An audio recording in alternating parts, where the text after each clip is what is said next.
The voice cut through the frost-laced dawn like the edge of a skinning blade. Warren Hewitt stood in the doorway of the cabin, his frame blocking what little warmth the coming sun might have offered. His arms were crossed over his chest, his face carved from the same granite that jutted from the peaks beyond their small valley. "Abigail, get yourself out here." She woke to those words most mornings now, ever since her stepmother had brought her own daughters into this house 3 winters past. Ever since the fever had taken her real mother and left behind only a faded quilt and a leather-bound journal Abigail kept hidden beneath the floorboards near her sleeping pallet. The journal she'd never had the courage to open, because opening it meant facing the truth that her mother was gone, truly gone, and no amount of wishing would bring her back. Her eyes opened to the rough-hewn beams above her head. The cabin smelled of wood smoke and yesterday's venison stew, of unwashed wool and the sharp bite of winter that crept through every crack in the chink logs. Her heart hammered against her ribs, a rhythm she'd learned to recognize as the drumbeat of another day she would have to survive. Tobias Crawford's holding a gathering today. Warren's voice came flat, emotionless, the way a man might speak about butchering a pig or mending a broken axle. He spat into the dirt outside the door, the sound sharp and final. "Every trapper, hunter, and mountain man within 50 miles will be there. He's got 7 daughters of his own, plus the others from families who've pledged to participate. Any man who's proven himself worthy can choose a wife from among them. It's the old custom brought down from the first settlers who came through these mountains. The way we build strong families and country that kills the weak." He paused, and Abigail felt his eyes on her even through the thin curtain that separated her sleeping corner from the main room. She pulled the threadbare quilt higher, as if it could shield her from what was coming. "You'll go with your stepsisters, stand there with the rest of them, even though no man in these mountains would burden himself with you. But you'll go so folks don't say I kept you hidden like some shameful secret I'm trying to bury." The words landed like stones in still water, sending ripples of pain through her chest. They always did. Abigail had learned to brace for them the way a person learns to brace for the crack of thunder after seeing lightning split the sky. It didn't make them hurt less, it just meant she knew they were coming. She curled her fingers into the quilt, wishing she could disappear into the mountain itself, become part of the stone and pine and snow that surrounded this valley. Wishing she could be anywhere but here, anyone but herself. Don't just lie there gawking like a stunned deer. The water barrel's near empty. Get down to the creek and haul it full. Gather wild onions while you're at it, if you can find any this late in the season. Might as well be useful, seeing as you'll never be wanted. His boots scraped across the wooden floor as he left, taking what little warmth the room had held with him. The door slammed shut, and Abigail heard him outside, his voice raised as he called to her stepmother, telling her to get the other girls ready, make sure they look presentable, not like some ragged camp followers. Abigail forced herself upright. Her sleeping pallet was pushed into the smallest corner of the cabin, wedged between the cold outer wall and the stone chimney that provided the only heat. The blanket beneath her was thin from years of use, the straw stuffing lumpy and uneven. She'd grown used to waking with her shoulders aching, her neck stiff from the way she had to curl herself to fit in the narrow space. She pulled on her worn buckskin dress, the leather strained across her shoulders and hips. She'd let it out twice already, with scraps she'd traded for at the settlement store, bartering the few coins she earned doing washing for the trappers' wives. But there was no more leather to spare, and the dress pulled tight in ways that made her cheeks burn with shame every time she stepped outside. Her reflection wavered in the small piece of broken mirror that hung on the wall, a fragment no bigger than her palm. Round face, tired eyes, cheeks already flushed with shame before the day had truly begun. She turned away quickly, unable to bear the sight of herself. Outside, the settlement was stirring to life. The valley where they lived was called Coldwater Basin, a collection of rough cabins and lean-tos scattered along the banks of a creek that ran icy and clear down from the peaks. 50 families, maybe 60 if you counted the trappers who came and went with the seasons. The smoke from breakfast fires rose into the cold air, gray pillars against the dawn-pink sky. Horses whinnied in their corrals. Men called to one another, their voices carrying sharp and clear across the frozen ground. And with those voices came the whispers. Abigail heard them as she stepped out of the cabin, wooden bucket in hand. She heard them even when the words weren't spoken aloud, because she'd learned to read the sideways glances, the smirks that people tried to hide behind their hands, the way conversations stopped when she walked past. There goes Warren's girl, the big one. Poor thing. Crawford's gathering won't change her fortune.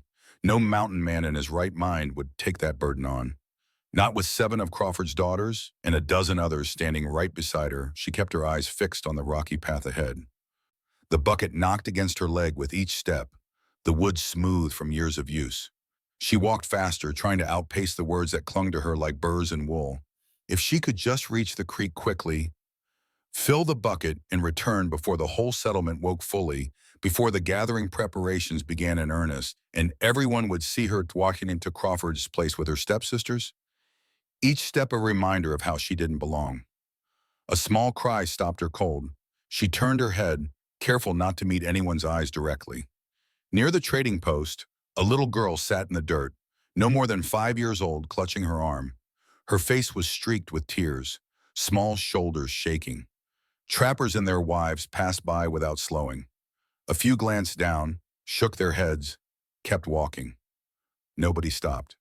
The child's mother was probably inside the post, bartering for supplies, unaware her daughter had fallen. Abigail hesitated.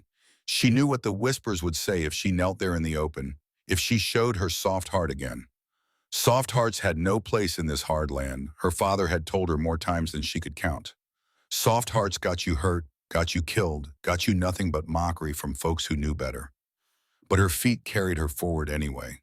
She crouched beside the child, her voice gentle as spring snow melting on pine branches. "Hush now, little one. Let me see what's troubling you." The girl sniffled, lifting her scraped elbow. Dirt and blood mixed in the shallow cut. Nothing serious, but enough to scare a small child. Abigail tore a strip from the corner of her shawl, the same wool shawl she'd already mended a dozen times, and dabbed carefully at the wound. "You're brave as any mountain cat. See? Nothing that won't heal clean." The girl's tears slowed. Her lip trembled, then curved into the smallest smile. "Thank you, miss." Abigail smiled back, though her own eyes burned with unshed tears. She gave the child's hair a gentle pat, then rose to her feet, her knees aching from the cold ground. Across the path, a cluster of women stood near the provision store. Their voices carried clear as the creek water. "Always fussing over strays, that one. Strange girl, too tender for these mountains. Those feelings will get her killed one winter. Probably thinks kindness will make her pretty." Their laughter followed her like smoke from a dying fire. Abigail pulled her shawl tighter around her shoulders, though it did nothing to warm the cold that had settled in her chest. The little girl's smile lingered in her mind like a candle flame in wind, fragile and precious, but it wasn't enough to warm her against the chill of those stairs. The creek came into view through the pines, the water running fast and clear over smooth stones. Several young women clustered nearby, filling their own buckets, their dresses clean leather and homespun cotton, their hair braided neat with ribbons and beadwork. They laughed easily, practicing smiles they'd wear for the men who might claim them at the gathering. Their voices were bright with nervous hope, the kind of hope Abigail had stopped allowing herself years ago. She recognized them. The Miller twins, with their matching blonde braids, Sarah Pritchard, with her carefully embroidered collar, Emma Stone, who could sing like a mockingbird and knew it. They fell silent when they saw her approaching, their eyes sliding away, their conversation dying mid-sentence. Abigail lowered her gaze and knelt by the water's edge, away from the others. She dipped her bucket in, watching her reflection ripple and distort on the surface. Round face, tired eyes, cheeks already flushed with shame. Her father's words echoed in the hollow chamber of her heart. "No man would burden himself with you." She gripped the bucket handle and whispered into the mountain air, too quiet for anyone else to hear. "Let it be over quickly. Please just let today be over." The bucket filled with cold, clear water. She lifted it with trembling arms, the weight pulling at her shoulders. The path back to the cabin seemed longer than usual, each step carrying the weight of dread. She could see other families preparing already, mothers brushing their daughters' hair on porches, fathers checking rifles and adjusting their best leather vests. The whole settlement buzzed with nervous energy. This gathering wasn't just about marriages. It was about survival, about building families strong enough to endure the brutal mountain winters, about ensuring the settlement would continue to grow rather than wither away like so many others had. Abigail understood the importance. She'd grown up hearing the stories of settlements that failed, of families who couldn't make it through the long snows, of children who died from fever or starvation or cold. She just never imagined she'd be part of this particular ritual. Never imagined any man would look at her twice, let alone choose her as a wife. Inside the cabin, chaos reigned.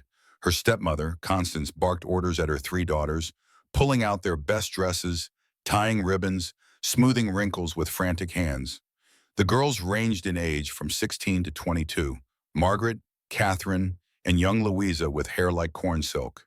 They shared their mother's sharp features and sharper tongues, though Louisa sometimes looked at Abigail with something that might have been pity if you squinted hard enough. "You too, Abigail." Warren's voice cut through the noise. He stood near the hearth, cleaning his rifle, not looking at her. "You'll stand with them. I won't have folks saying I kept you hidden away like a secret shame. But Father, I could stay and tend them." His glare silenced her. The muscle in his jaw twitched, the way it always did when his anger was rising. "You'll stand there. You'll hold your head up. You hear me?" She lowered her eyes. "Yes, sir." Constance thrust a dress at her, dark blue homespun with leather trim. It was better than her everyday buckskin, but it still clung in ways that made Abigail's stomach turn. "At least try to look respectable," the woman muttered, her eyes already moving past Abigail to fuss over Margaret's hair. Abigail changed behind the thin curtain that separated her sleeping corner, her hands trembling as she tied the leather laces. Through the gaps in the cabin logs, she could see the settlement transforming. Men gathered in clusters, checking their horses, their weapons, their best furs. Women adjusted their daughters' clothing one final time. The air hummed with anticipation and barely contained tension. The gathering place was an hour's walk from their cabin, at the far end of the valley where Tobias Crawford had built his homestead against the base of the mountain. Crawford was the oldest settler in the basin, a man who'd been trapping and hunting these peaks since before Abigail was born. His wife had died bearing their seventh daughter, and he'd raised all seven girls alone with the help of neighboring women. Now those daughters were grown, and Crawford had declared this gathering to ensure not just their futures, but the future of the entire settlement. By the time Abigail and her family reached Crawford's place, the crowd had swelled to nearly 200 people. Wagons circled the central clearing. Horses stamped and snorted, their breath steaming in the cold air. The noise was overwhelming, voices overlapping, men bartering pelts and rifles, women preparing food, children weaving between adults' legs. The smell of roasting meat mixed with wood smoke and the sharp scent of pine sap. Abigail kept her shawl pulled tight, hoping to blend into the crowd. She never did. A voice called out from near one of the wagons. "Look, Warren brought his big girl after all." She felt it before she turned, eyes on her. Laughter rising like steam from a kettle. Three young trappers leaned against a wagon, grins wide as bear traps. She recognized them. James Hutchins, Daniel Cooper, and Thomas Reed, all in their mid-20s, all known for their cruel humor and their skill with a rifle in equal measure. "Dance for us, Abigail. Show us how light you are on your feet." The others howled with laughter. Abigail froze, heat flooding her face. Her basket of gathered roots, the ones she collected on the way, suddenly felt unbearably heavy in her hands. "Please, leave me be." Her voice came out as barely a whisper, swallowed by the noise around them. They circled closer, boots kicking up dust. "You're built for hauling, not dancing. Careful, boys. She might crack the earth itself if she tries to jump." One of them clapped his hands in rhythm, mocking a dance beat. "Come on, Abigail, give us a show." She shifted her foot to step past them, her skirt tangled in her own legs. She stumbled, arms flailing.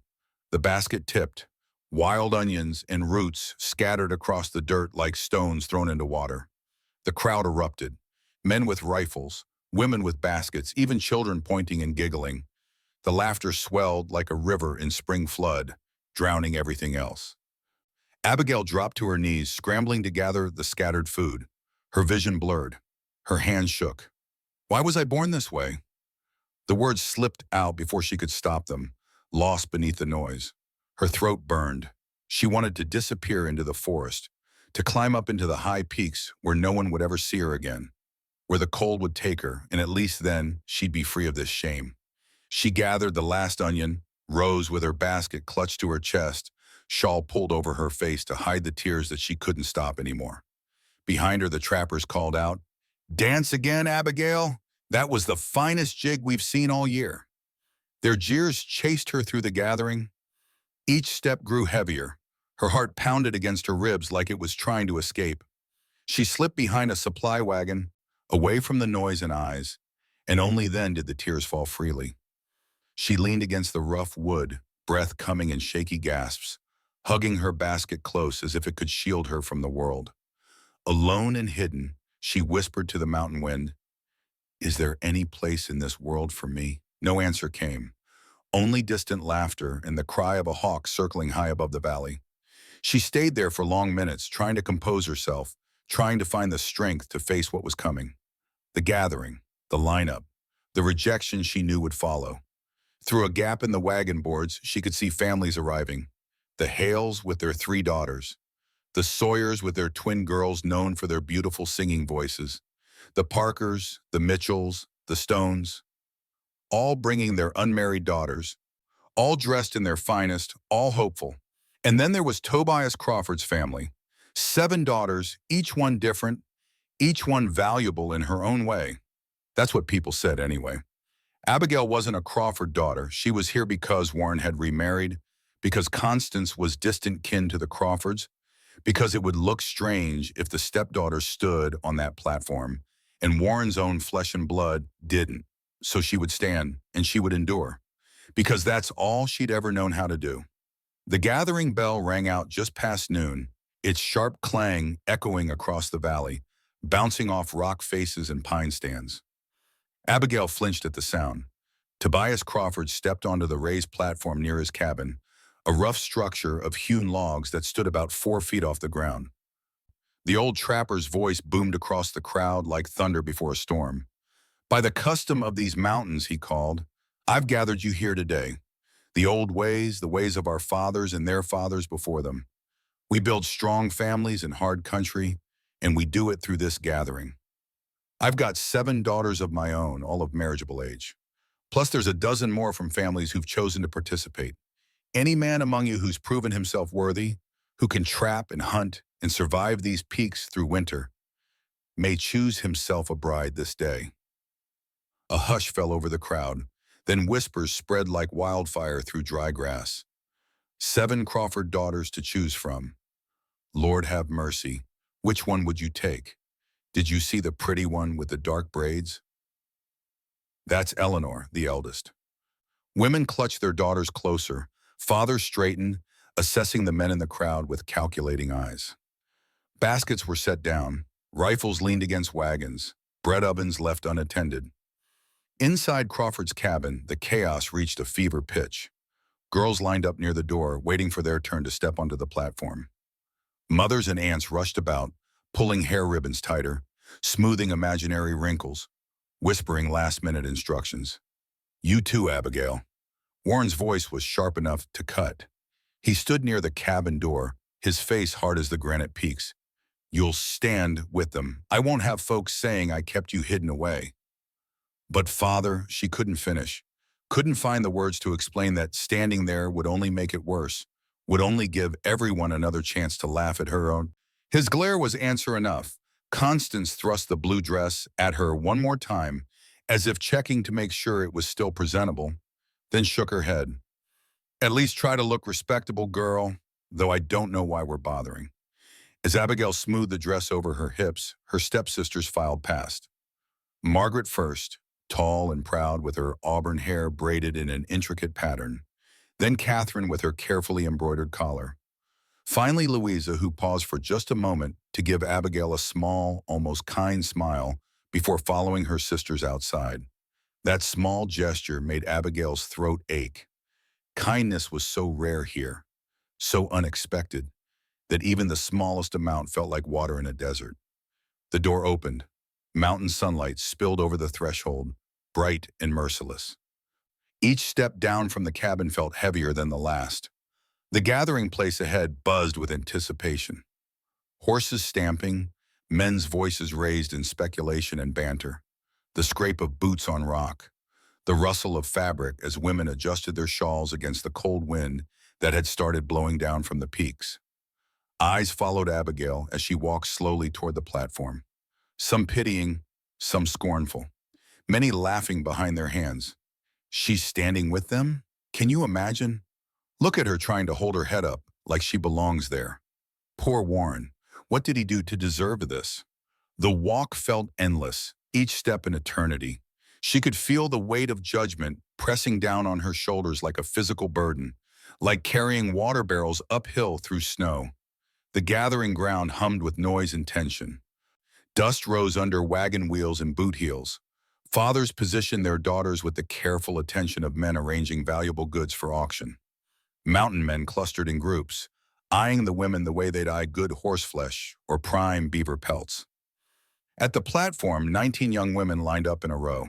Crawford's 7 daughters stood in the center, flanked by the others on either side. Abigail's stepsisters took their places near the left end.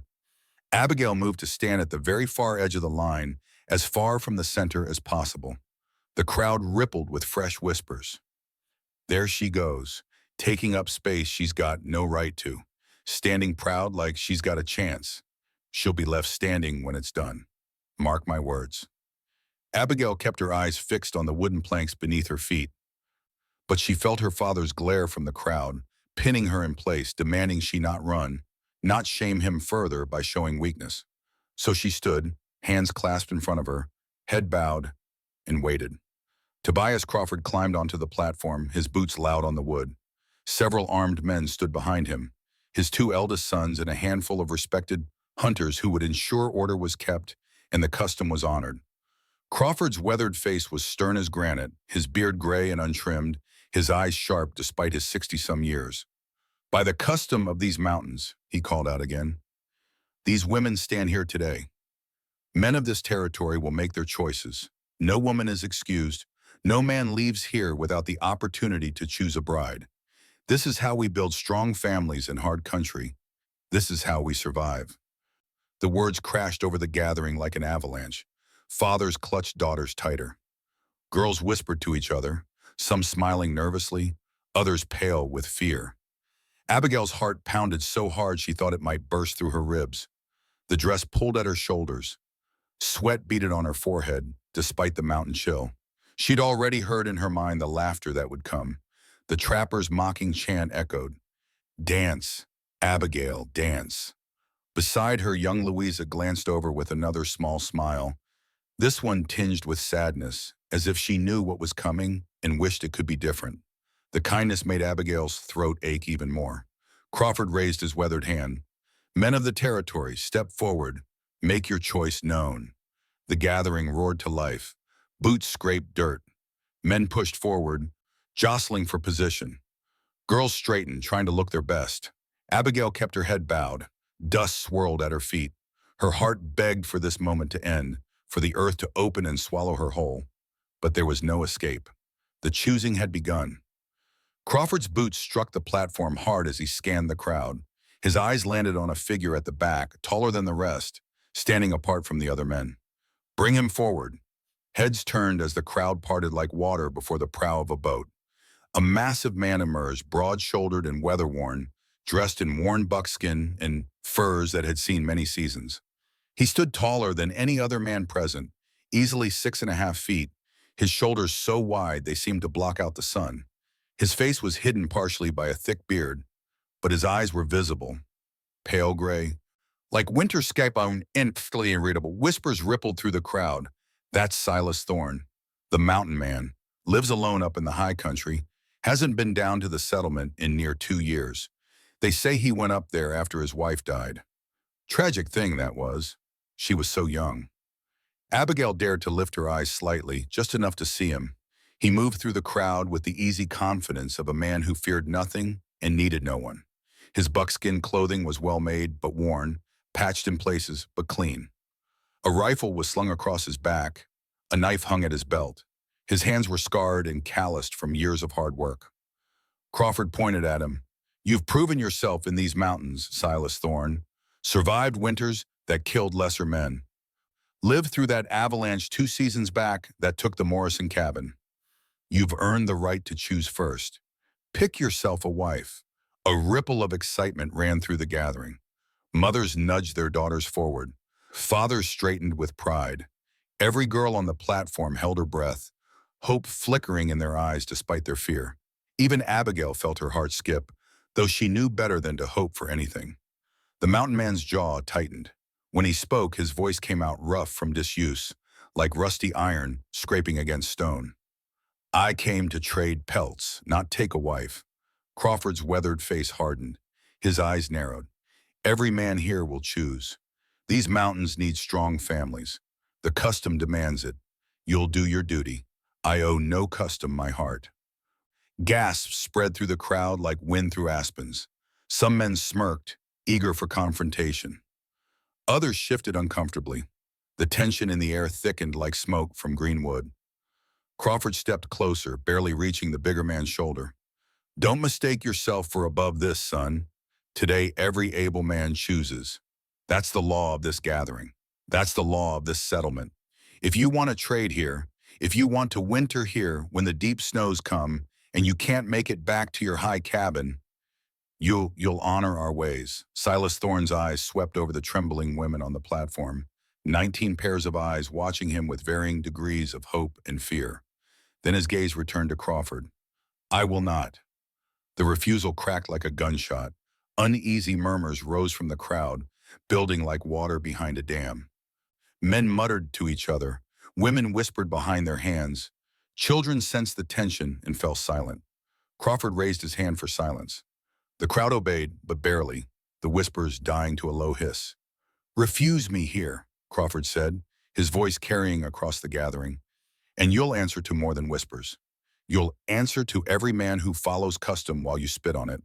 You'll be banned from this settlement, from trading here, from sheltering here when winter comes. You'll be alone up there in those peaks with no help if things go wrong. Silas stood unmoved, arms crossed over his broad chest, a wall of muscle and defiance. His expression didn't change. His eyes didn't waver. This isn't about what you want, Crawford pressed, stepping even closer. It's about duty, about building something that lasts. If the strongest man among us refuses, what hope do the rest have? What message does that send? The silence stretched like a bowstring pulled taut, on the verge of snapping. Mothers clutched children. Men leaned forward, hungry for drama, for violence, for something to break the unbearable tension. The 19 women on the platform barely dared to breathe. Finally, Silas shook his head, slow and final. I didn't come for this.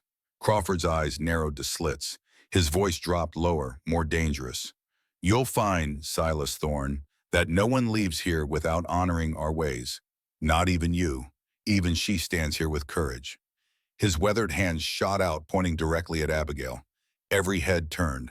Dozens of eyes locked onto her like rifle sights. Time seemed to slow. Abigail felt her stomach drop, felt her breath catch in her throat. No, please, no. A ripple of laughter rolled through the crowd, building into a wave that crashed over her from all sides. She actually thinks someone will choose her. Look at her standing there. Poor thing. Her dress can barely contain her. Another voice, loud and cruel, cutting through the rest. Mountain man, if you're being forced to choose, why not take her? She's been waiting her whole life for someone like you. The words struck like physical blows. Abigail's shoulders trembled. Every muscle locked tight. She stared at the platform boards, wishing she could sink through them, through the earth, down into some dark place where no one would ever see her again. Her cheeks burned so hot, she thought her skin might blister. The jeers grew louder, feeding on each other like fire catching in dry timber. Go on, big man. Make her day. She'll think she's dreaming. Better her than my daughter. At least she'll keep you warm in winter. The voices crashed over her like creek water in spring flood, drowning her, suffocating her. Her throat closed. Tears pressed against her eyes, threatening to spill. She blinked hard, fighting them back with everything she had, refusing to cry in front of these people again, refusing to give them that satisfaction. Crawford's eyes narrowed at Silas, his voice cutting through the laughter. You see, even her, the one they all mock, she stands here braver than most men I know. What excuse have you left, son? Silas's jaw tightened. He didn't move, didn't speak. The silence stretched, long and heavy as winter nights. Abigail felt every second like a blade drawn slowly across her skin. One thought echoed in her mind, desperate and broken. Please just let this end. I can't stand here any longer. Please. Crawford folded his arms, satisfaction already creeping across his weathered face. He thought he'd won, thought he'd backed Silas into a corner from which there was no escape. What say you, mountain man? Will you honor the custom or shame us all? Silas's eyes swept across the line of women one more time.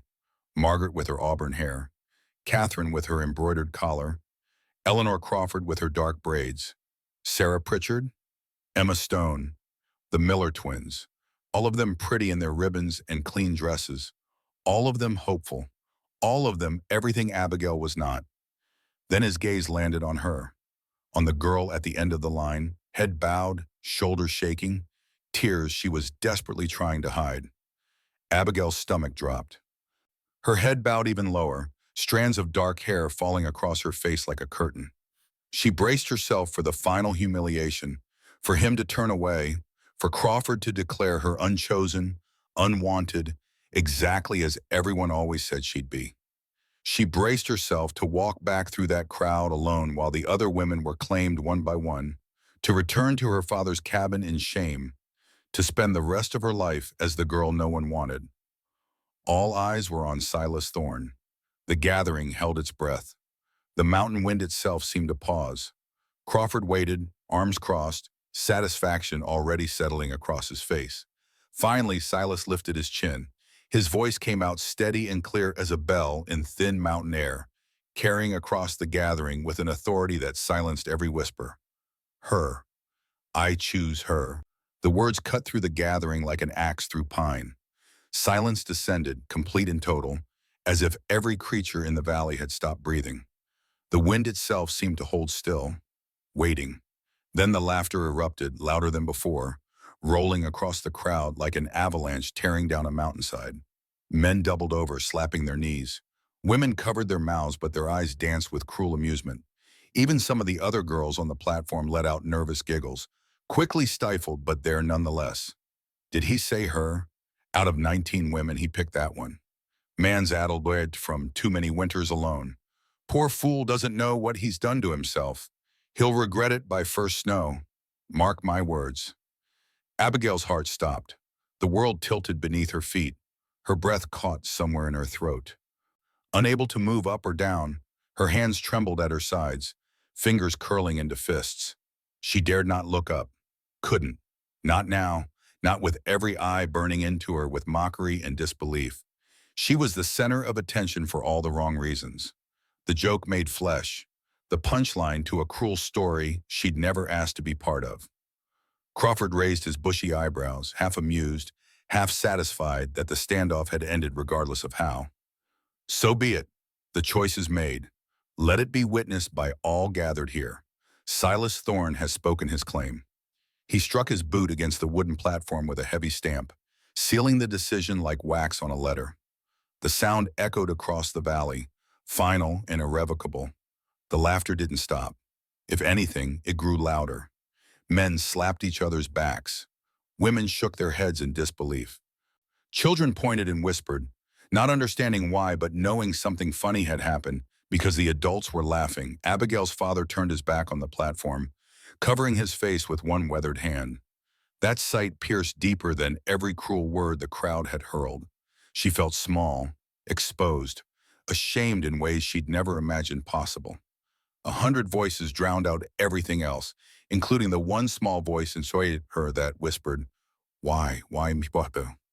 Silas stood tall, unmoved. He didn't smile, didn't defend his choice, didn't explain himself to anyone.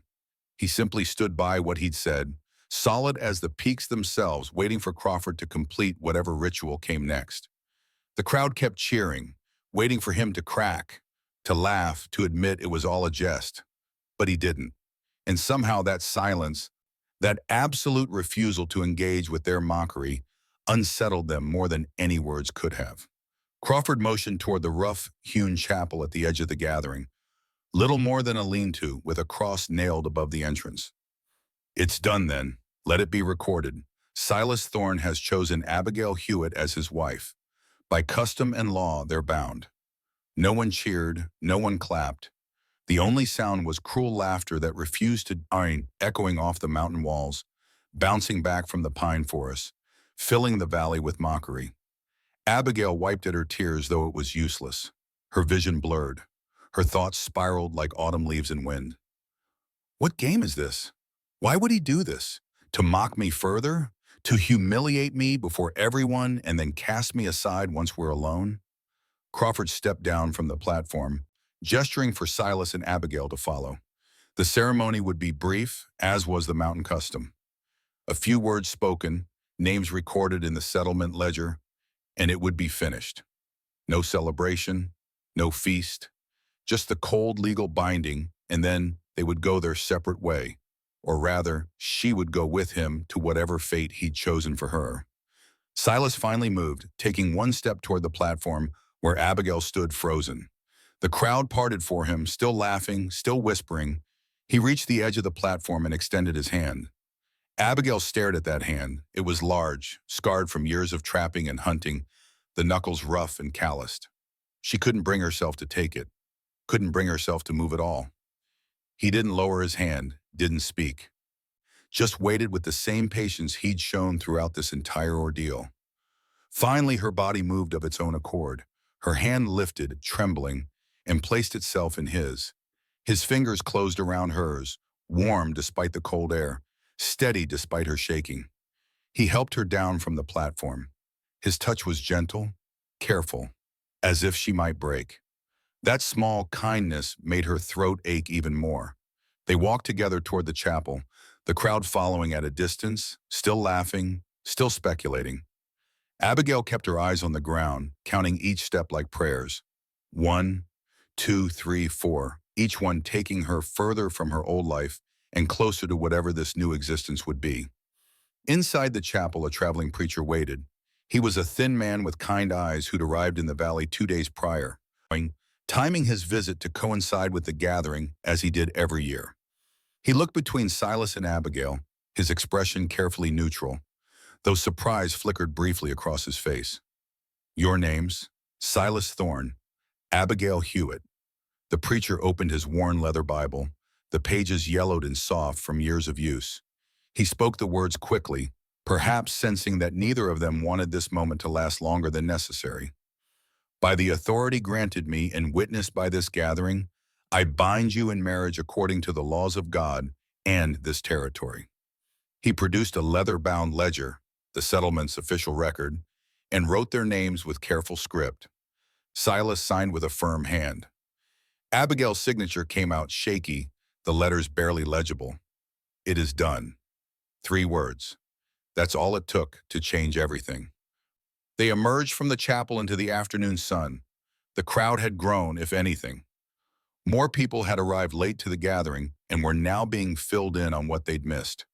Fresh laughter erupted as the story spread. Wait, he chose the big girl? Truly? Must be mad, or blind, or both.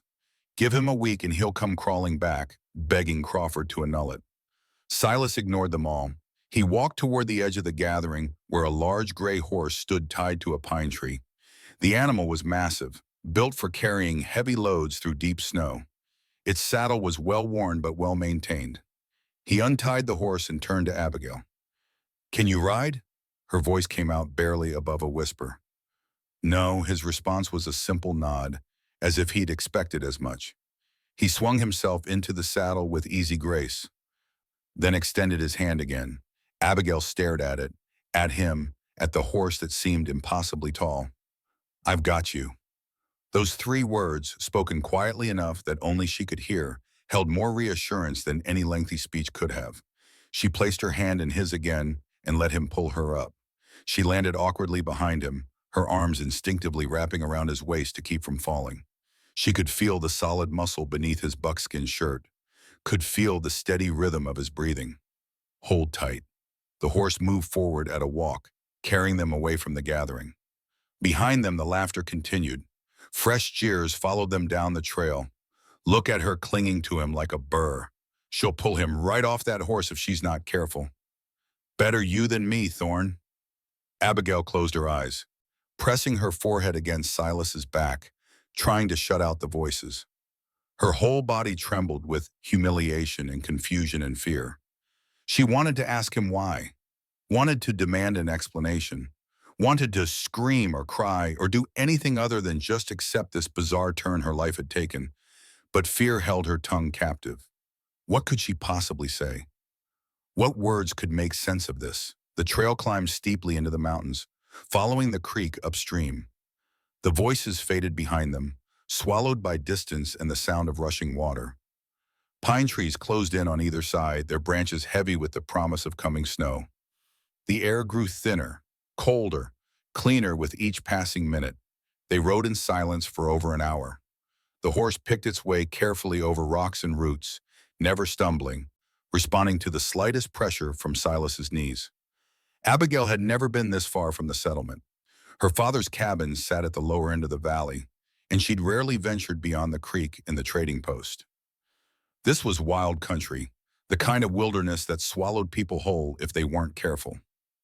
A deer bounded away through the underbrush, white tail flashing. A hawk circled overhead, its cry piercing and lonely. The sun began its descent toward the western peaks, painting the sky in shades of orange and gold. The beauty of it all would have taken Abigail's breath away if she'd had any breath left to take. Finally, as twilight began to gather in the shadows between the trees, a cabin came into view. It was tucked against the mountainside, surrounded by tall pines, built from massive logs that must have taken years to cut and haul into place. Smoke rose from a stone chimney. A small garden plot, now harvested for winter, sat to one side. A chicken coop stood behind the cabin, and Abigail could hear the soft clucking of hens settling for the night. It was isolated, far from any other dwelling, but it was solid, well built, the kind of place that could withstand the brutal mountain winters. Silas dismounted first, then helped her down. Her legs nearly gave out when her feet hit the ground. She'd never ridden for so long, and every muscle protested.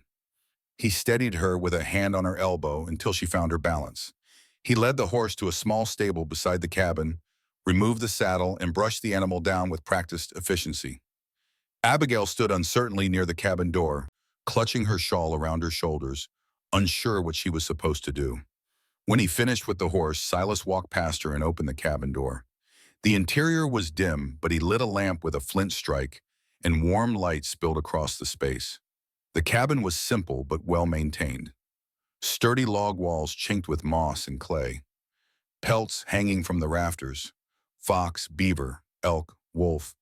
A table carved from a single massive piece of pine. 2 chairs, a stone hearth with a fire already laid, waiting to be lit. Shelves lined with supplies, flour, salt, coffee, ammunition. A loft above, accessible by a rough ladder where she could see a sleeping pallet. Everything spoke of a man who lived alone and needed no one. Every object had its place. Every tool was clean and ready. There was no clutter, no waste, no softness. And now she was here, an unwanted burden in his solitary world. Silas moved with calm, practiced efficiency. He set his rifle above the door, poured himself water from a barrel, stoked the fire in the hearth until flames licked at the logs and heat began to fill the space. Not a single word for her, not one glance. Abigail lingered near the door, fingers twisting nervously in her shawl. Her body trembled with exhaustion and something deeper, a bone-deep shame that made her want to curl up and disappear. The cabin was warm, but she felt cold inside, frozen in a way that had nothing to do with temperature. Finally, she found her voice, though it came out small and broken. "Why did you choose me?" Silas paused in his work. His back was to her, his shoulders broad beneath his buckskin shirt. For a long moment, he didn't respond. Then, without turning, "Because you needed someone to." The words hung in the air between them. They weren't romantic, weren't flowery. They were simple statement of fact, and somehow that made them cut even deeper. Tears spilled down Abigail's cheeks. She pressed her hands to her face, shoulders shaking with silent sobs. All day she'd held them back, refused to cry in front of the crowd, refused to give them that satisfaction. But here, alone with this stranger who'd inexplicably bound himself to her, the dam finally broke. She slipped into a corner near the hearth and sat on a small bench there. The warmth from the fire touched her skin, but couldn't reach the cold inside. The tears she'd held back all day poured freely now. Years of shame and loneliness and pain spilling out in great shuddering sobs. I've ruined your life. Just like my father always said, I ruin everything. They were all right about me. I don't belong anywhere. Not in the settlement. Not here. Nowhere. The log walls absorbed her broken words, holding them like secrets no one else would ever hear. Silas finally turned. He looked at her for a long moment, his gray eyes unreadable in the firelight. Then he moved to the shelves, took down a tin cup and filled it with water from the barrel. He crossed to where she sat and held it out. Drink. She took the cup with shaking hands, surprised by the gesture. The water was cold and clean, straight from the mountain spring. It soothed her raw throat. He returned to the fire and began preparing a simple meal. Dried venison, hard bread, beans from a jar. The domesticity of it was jarring after everything that had happened. He moved like he'd done this 1,000 times before, which he probably had, living alone up here for 2 years. Abigail watched through her tears, trying to understand this man, this stranger who was now her husband. He was a puzzle she couldn't solve. Why would someone like him, strong, capable, clearly able to survive alone, choose her? Especially when he'd made it clear he didn't want to choose anyone at all. The meal finished cooking. Silas divided it onto 2 plates and set one on the small table. He gestured to one of the chairs. Eat. She rose on unsteady legs and sat. The food was simple but well prepared. She forced herself to take small bites, though her stomach was in knots. Silas sat across from her, watched in silence. The only sounds were the crackling fire and the wind in the pines outside. After they finished, he collected the plates and washed them in a bucket of water near the door. Then he pointed to the loft above. You'll sleep there. I'll take the bench by the fire. Abigail's eyes widened. But this is your home. I can't take your bed. You can, and you will. The words were firm, but not unkind. She didn't argue, didn't have the energy to argue. She climbed the ladder to the loft, every muscle protesting. The sleeping pallet was covered with thick furs and wool blankets. It smelled of pine and wood smoke, and something else, something wild and clean that she couldn't name. She lay down, still fully dressed, and pulled the blankets over herself. Through the gaps in the loft floor, she could see Silas banking the fire, settling himself on the bench with a blanket of his own. His eyes stared into the flames, distant and thoughtful. In the darkness, Abigail thought back to that terrible moment on the platform. The laughter, the jeers, the humiliation that had burned like fire across her skin. But then she thought of the way Silas had stood tall beside her, the way he had chosen her without a word of shame or hesitation, the way he hadn't mocked her even once. That tiny spark, too fragile to even call hope, was the only warmth she carried with her as exhaustion finally pulled her towards sleep. One thought echoed through her fading consciousness. He didn't laugh at me. Not once. And in the shadows below, Silas sat by the fire, his hand unconsciously moving to touch something beneath his shirt. A small object that hung from a leather cord around his neck. His jaw tightened, his eyes closed briefly, as if bracing against some invisible pain. Then he opened them again and stared into the flames until the fire burned low and darkness claimed the cabin. Morning came too soon.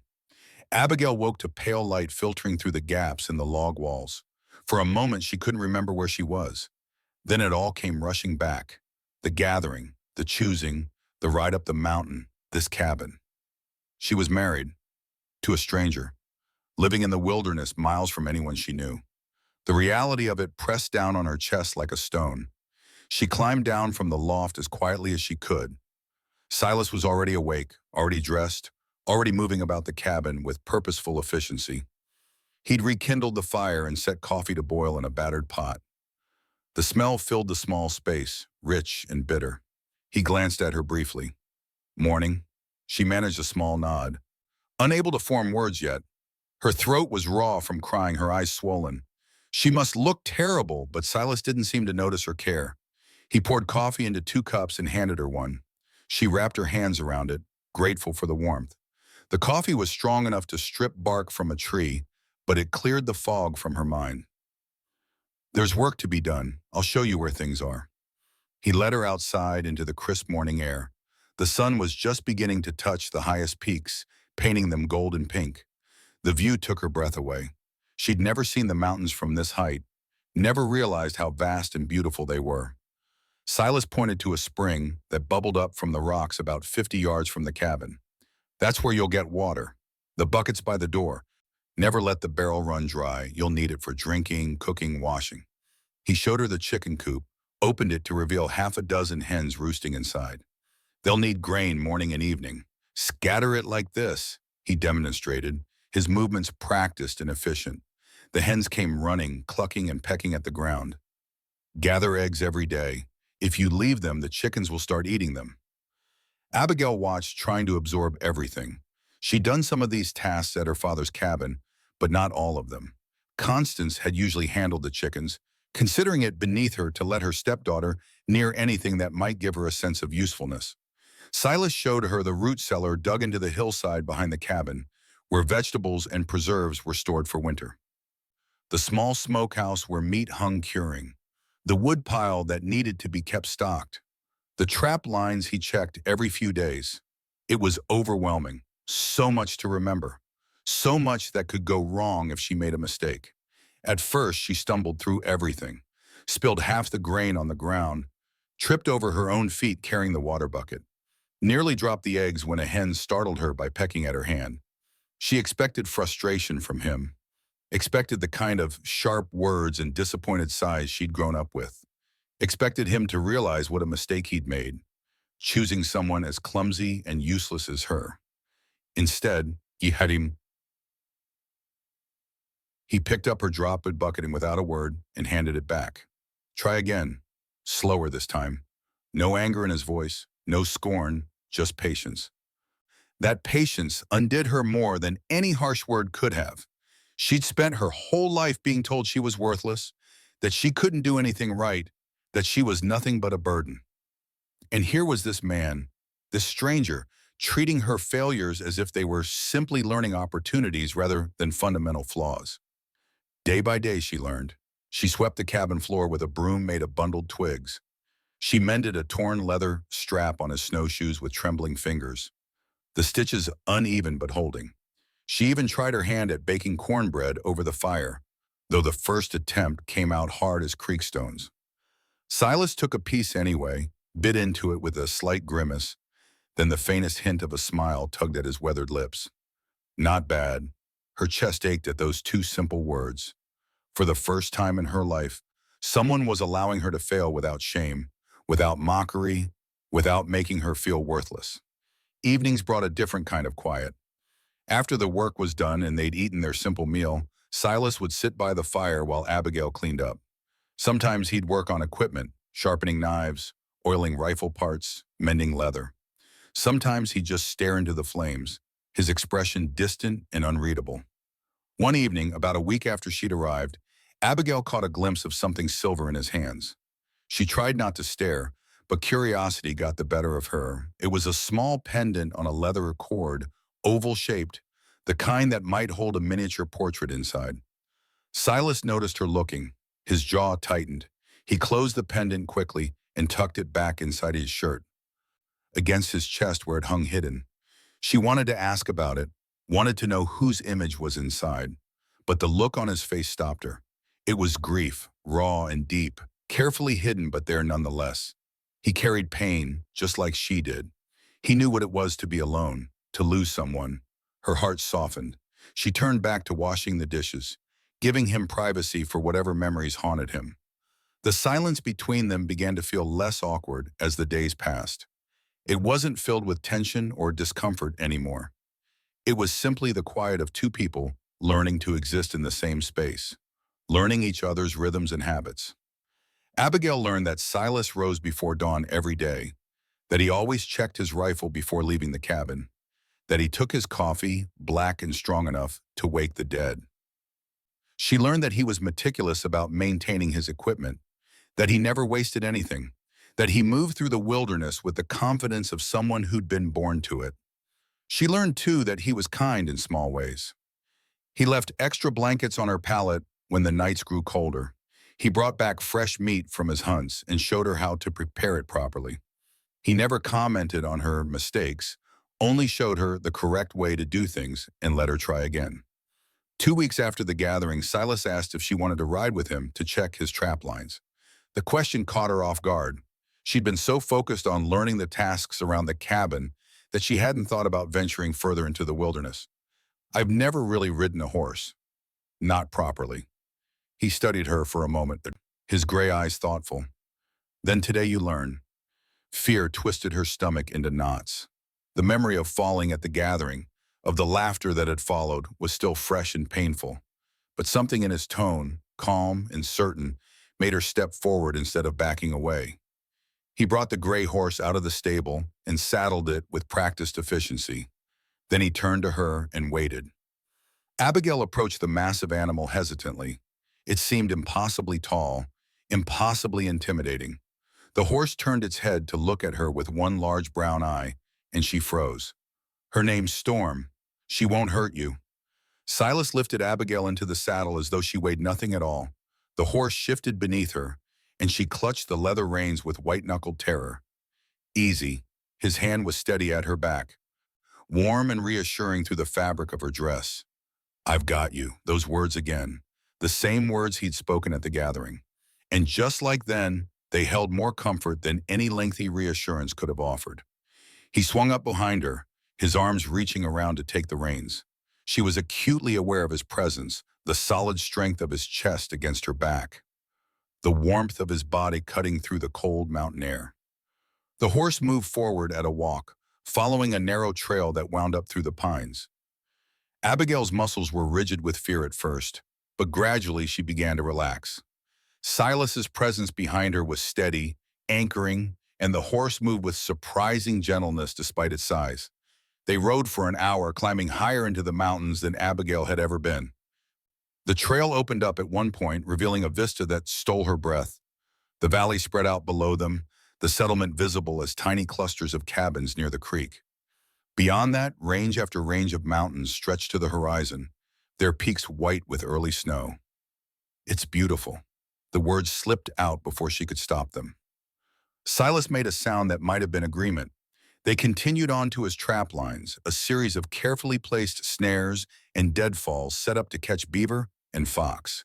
He showed her how to check each one, how to reset them, how to read the signs of animal activity.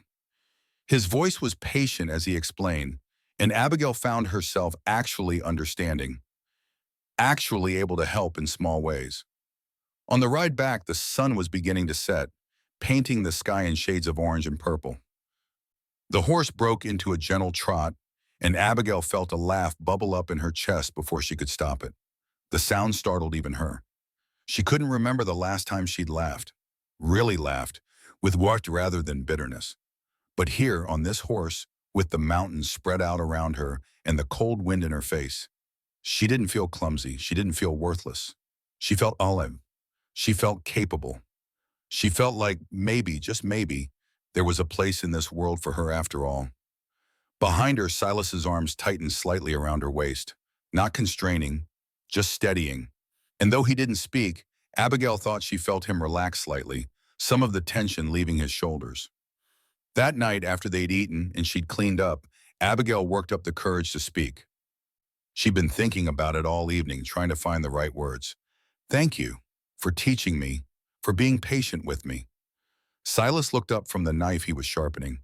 His expression was unreadable in the firelight. "You're learning. That's all that matters. But most people wouldn't have bothered. Most people would have given up on me by now." His jaw tightened. "I'm not most people." The words hung between them, simple but weighted with meaning. Abigail nodded, not trusting herself to speak without crying again. One evening, maybe 3 weeks after she'd arrived, Silas came back from checking the trap lines earlier than usual. His expression was troubled, his movements tense. Abigail was preparing dinner, venison stew that actually smelled decent this time, and she glanced up as he entered. Something wrong? He set his rifle down more forcefully than usual. Saw tracks, human, not animal. Someone's been up near the high pass. Fear prickled along Abigail's spine. Who would be up there? Don't know. Could be trappers passing through. Could be something else. He didn't elaborate, but the concern in his voice was clear. The high country was dangerous, especially this late in the season. Anyone venturing that far up had a specific purpose, and not all purposes were good. That night, Silas checked the cabin door twice before settling by the fire. He kept his rifle within arm's reach. Abigail watched from the loft, her own worry growing. She'd felt safe here, isolated but protected. Now she realized how vulnerable they were, how far from help if trouble came. She didn't sleep well. Every sound outside made her tense, the wind in the pines, an owl's cry, the distant howl of wolves. When she finally drifted off, her dreams were troubled, filled with shadows and unnamed threats.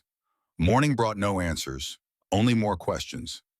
Silas seemed preoccupied, his attention divided between the daily tasks and whatever danger he sensed approaching. Abigail tried to help as best she could, tried to be useful rather than another thing for him to worry about. But she couldn't shake the feeling that their fragile peace was about to shatter. 2 days passed before the mystery revealed itself.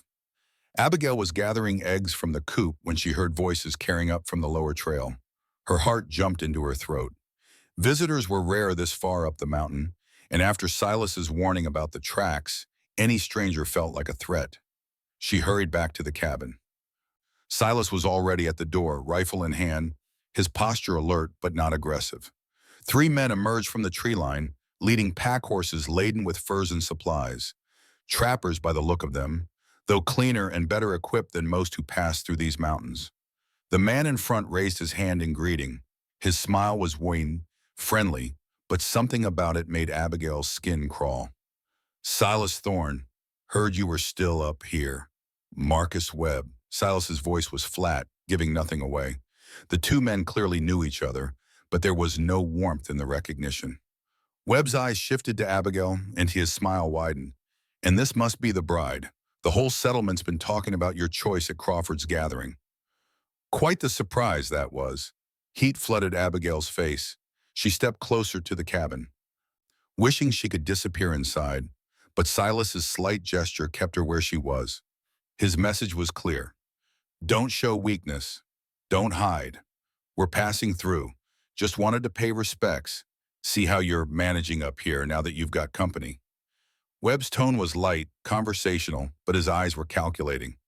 Winter's coming early this year. Might be a hard one. We'll manage. Course you will. You always do. Webb glanced at his companions, 2 younger men who stood silent and watchful. But if you need anything, you know where to find us. We're setting up camp down near Black Rock Creek for the season. The offer hung in the air, seemingly generous but laced with something Abigail couldn't quite name. Silas's jaw tightened almost imperceptibly. Appreciate it, but we're well supplied. Webb's smile never wavered. Good to hear. Well, we won't keep you. Just wanted to be neighborly. He tipped his hat in Abigail's direction. Ma'am, the 3 men mounted their horses and disappeared back down the trail. Silas stood watching until they were completely out of sight, then turned and went back into the cabin. His movements were controlled, deliberate, but Abigail could sense the tension radiating from him like heat from the forge. Who was that? Silas set his rifle down, checked it was loaded, then began checking the other weapons stored around the cabin. Trouble. That's not an answer. He paused, his gray eyes meeting hers. Marcus Webb is a man who takes what he wants and calls it opportunity. Used to trap these mountains with his brother until his brother died in an avalanche 3 winters back. Some folks said it wasn't an accident. Abigail's blood ran cold. And he's camped nearby. Close enough. Silas pulled down a shotgun from above the door, checked its load. We'll keep our guard up. Don't go anywhere alone. If you see anyone approaching, you get inside and bar the door. The next week passed in heightened awareness. Every snap of a twig, every rustle in the underbrush made Abigail jump. Silas kept his rifle closer than usual, and she noticed he was checking the trap lines more frequently, though she suspected he was actually scouting for signs of Webb's camp. But no one came. The mountain was quiet except for the wind and the animals. Slowly, gradually, the tension began to ease. Abigail threw herself into learning everything Silas could teach her.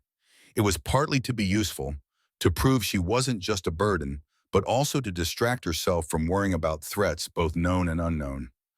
She learned to recognize different animal tracks in the snow that had started to fall, learned which plants were edible and which would kill you, learned how to properly cure meat and preserve vegetables for the long winter ahead. She was kneading bread dough one afternoon, her hands working the mixture with growing confidence, when Silas spoke from his place by the fire. "You're getting better at this." The simple observation made warmth bloom in her chest. "Thank you."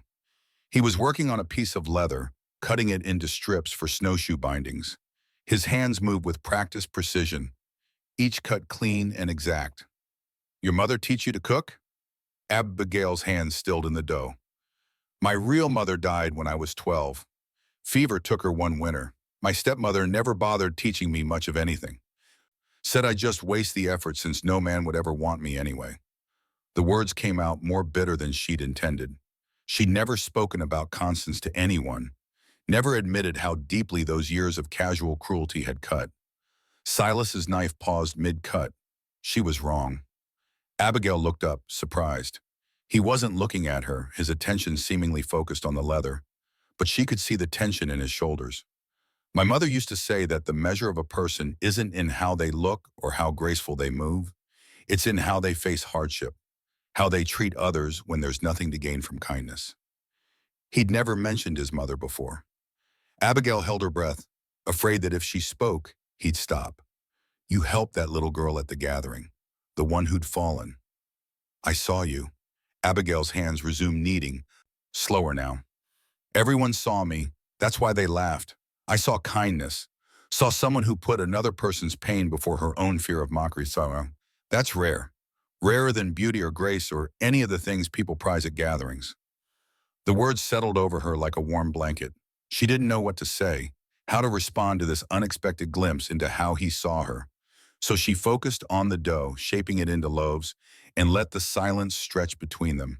Comfortable now, almost companionable. That evening after dinner, Silas did something unexpected. He reached into a wooden chest near his sleeping bench and pulled out a small, leather-bound book. He hesitated, his rough fingers tracing the cover, then crossed to where Abigail sat near the fire. This was hers, my wife's. Sarah.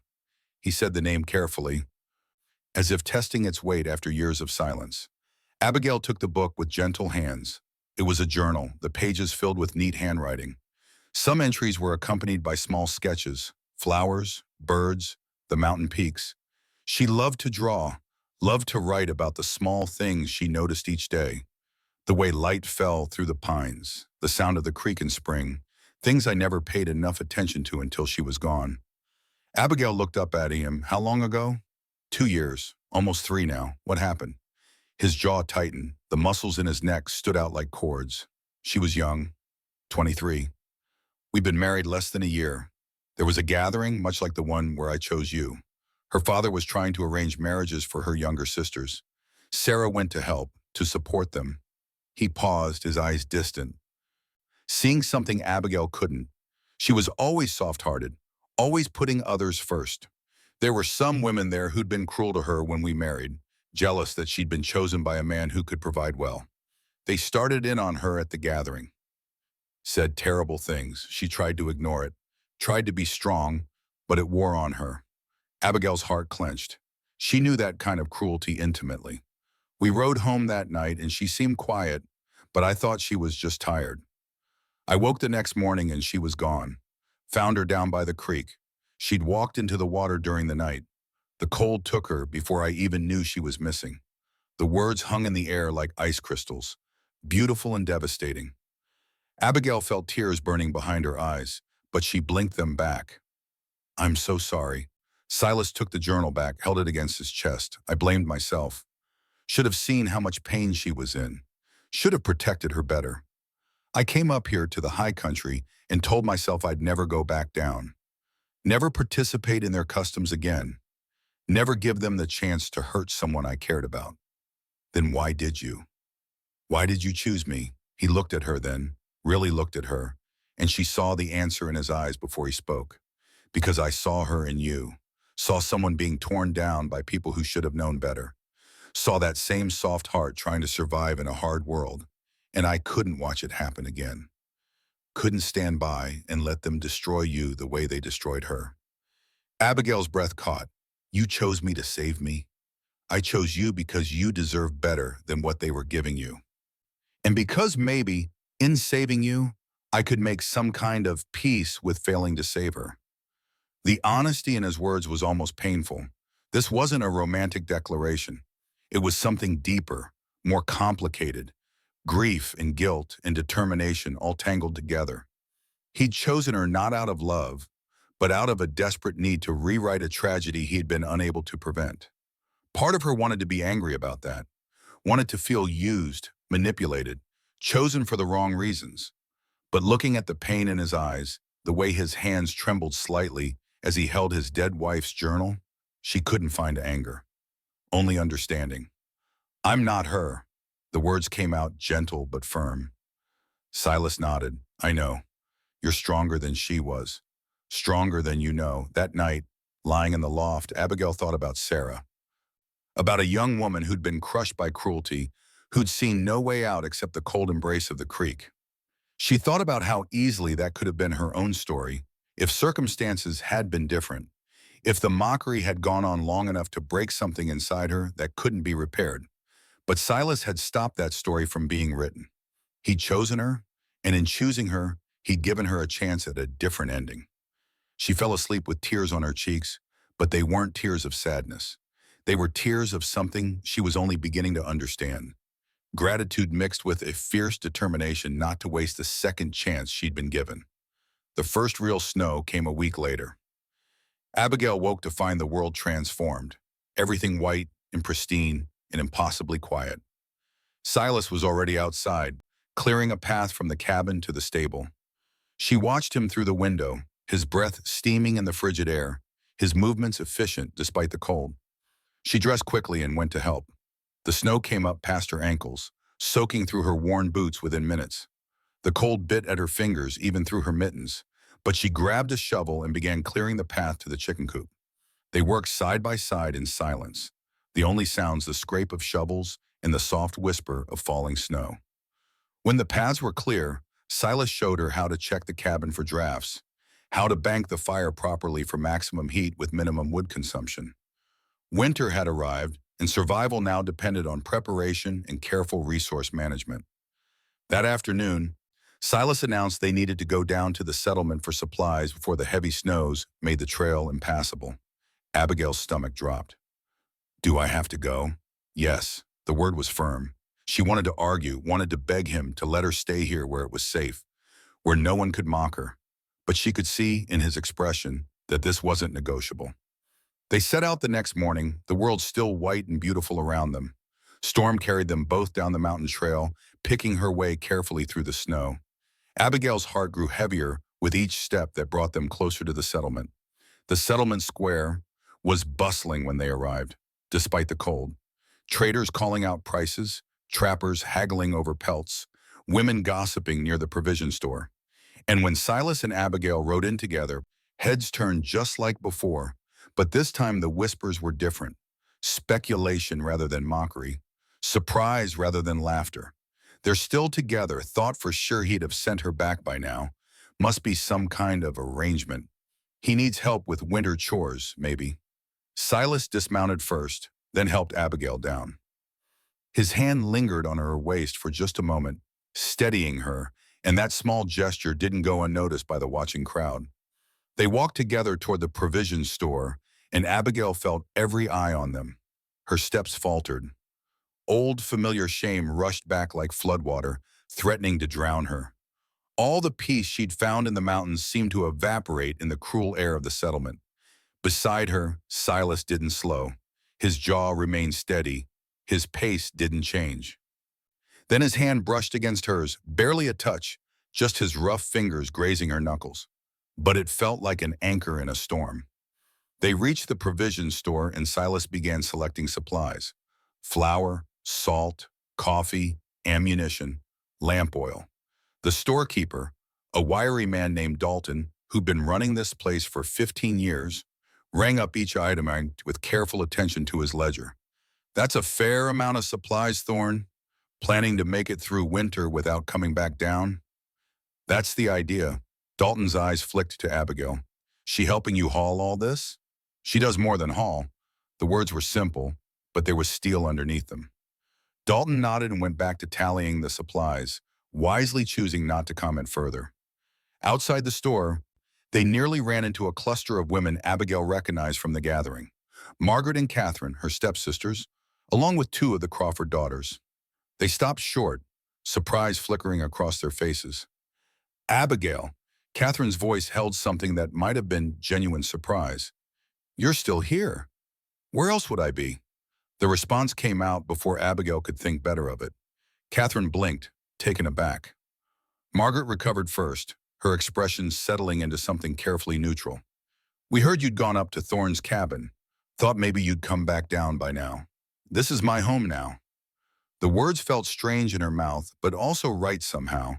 These women who'd shared her father's cabin, who'd watched her be mocked and never said a word in her defense, they had no claim on her anymore. One of the Crawford daughters, Eleanor, if Abigail remembered correctly, spoke up. How are you managing? Up there in the high country? It must be terribly isolated. I'm learning. Getting stronger. Eleanor's eyes were kind, curious. Good, that's good. The conversation died into awkward silence. Then Louisa appeared from inside the store, her arms full of packages. She stopped when she saw Abigail, and her face broke into a genuine smile, the first truly warm expression Abigail had seen from anyone in the settlement. Abigail, you look well. Different somehow. I feel different. It was true. Standing here now, Abigail realized she didn't feel the crushing shame she'd expected. The old wounds were still there, still tender, but they didn't control her the way they once had. She'd survived a month in the wilderness. She'd learned to ride, to trap, to prepare for winter. She'd earned her place, even if these women didn't understand that. Silas appeared beside her, arms loaded with supply sacks. Ready? She nodded. The women parted to let them through. As they walked away, Abigail heard Louisa whisper to the others, she does look different, stronger somehow. They loaded the supplies onto Storm and began the journey back up the mountain. The sun was past its peak, painting long shadows across the snow. Abigail rode behind Silas, her arms around his waist, and for the first time since arriving at this settlement years ago, she felt like she could breathe properly. You did well back there. Silas's voice was quiet, almost lost in the sound of Storm's hooves crunching through snow. I didn't do anything. You stood your ground. Didn't apologize for existing. That's everything. The trail grew steeper. They passed into the tree line, leaving the settlement behind. The shadows of the pines fell across them, cool and peaceful. An elk crashed through the underbrush nearby, startled by their passage. Silas, why did you really come down to that gathering? If you'd been avoiding the settlement for 2 years, why show up at all? He was quiet for so long she thought he wouldn't answer. Then, I needed supplies. Thought I could trade my pelts and leave before Crawford started his ceremony. But he had men watching, making sure every able man participated. Said it was custom, that we owed it to the settlement's future. And you don't believe in the custom? I believe in giving people choices, not forcing them into situations because it's always been done that way. His voice hardened. Sarah didn't have a choice about going to that gathering where they destroyed her. Her father insisted, said it was family duty, and I couldn't protect her from the consequences. But you protected me. I tried. They rode in silence for a while. Then Abigail spoke again, her voice small. What if I can't be what you need? What if I'm still just a burden? You're not a burden. You're learning faster than anyone I've taught before. You don't complain about the work or the isolation. You're exactly what this life needs. The words settled warm in her chest. She tightened her arms around him slightly, allowing herself this small comfort. The cabin appeared through the trees as twilight gathered. Smoke rose from the chimney. Silas had banked the fire carefully before they left, and it had kept burning in their absence. The sight of it, this solid structure that was now her home, filled Abigail with unexpected emotion. This was hers, not her father's house where she'd never been wanted, not some place she was tolerated out of obligation. This was a place she'd earned through hard work and determination. They unloaded the supplies together, working efficiently in the fading light. Silas showed her how to store everything properly, how to seal the flour and coffee against moisture, how to organize the ammunition so it stayed dry and accessible. That night, after dinner, Abigail worked up her courage. "There's something I need to tell you." Silas looked up from the leather he was working on. "My father, Warren Hewitt, he wasn't always cruel to me. When my mother was alive, he was different, kinder. But after she died and he married Constance, it was like he couldn't stand the sight of me, like I reminded him too much of what he'd lost." "Why are you telling me this?" "Because I want you to understand. I'm not just some pathetic creature who needs rescuing. I had a life before it all fell apart. I had a mother who loved me, who taught me things, who made me believe I had value. And then I lost all that, and I forgot how to believe it myself." She pulled out something she'd been keeping hidden in her pocket, a small wooden bird, crudely carved but recognizable. "My mother made this for me when I was 8. It's the only thing of hers I managed to keep when Constance moved into the house. She was good with her hands, good at making things beautiful." Silas took the bird carefully, studying it in the firelight. "It's well made. She used to tell me I was strong." That strength came in different forms, not just in muscles or the ability to shoot straight, but in the ability to keep going when everything hurt, to be kind when the world was cruel. "I'd forgotten that until I came here. You're remembering now." She nodded. "Because you're giving me the chance to. Because you see something in me worth saving." He handed the bird back. "You were always worth saving, Abigail. You just needed someone to remind you." That night, lying in the loft, Abigail thought about her mother, about the woman who died too young, leaving her daughter to face the world's cruelty alone. But she also thought about Sarah, about another woman who'd been lost to that same cruelty. Two women connected by tragedy, by the casual destruction of soft hearts in a hard world. And she made a silent vow. She wouldn't let their deaths be meaningless. She would survive. She would grow stronger. She would prove that kindness wasn't weakness, that softness wasn't failure, that there was room in these harsh mountains for people who cared deeply and loved fiercely. She would live the life they couldn't. The next morning brought fresh challenges. The snow had fallen heavily during the night, drifting against the cabin door and burying the paths they'd cleared. Silas woke her before dawn. "Storm's coming. Big one.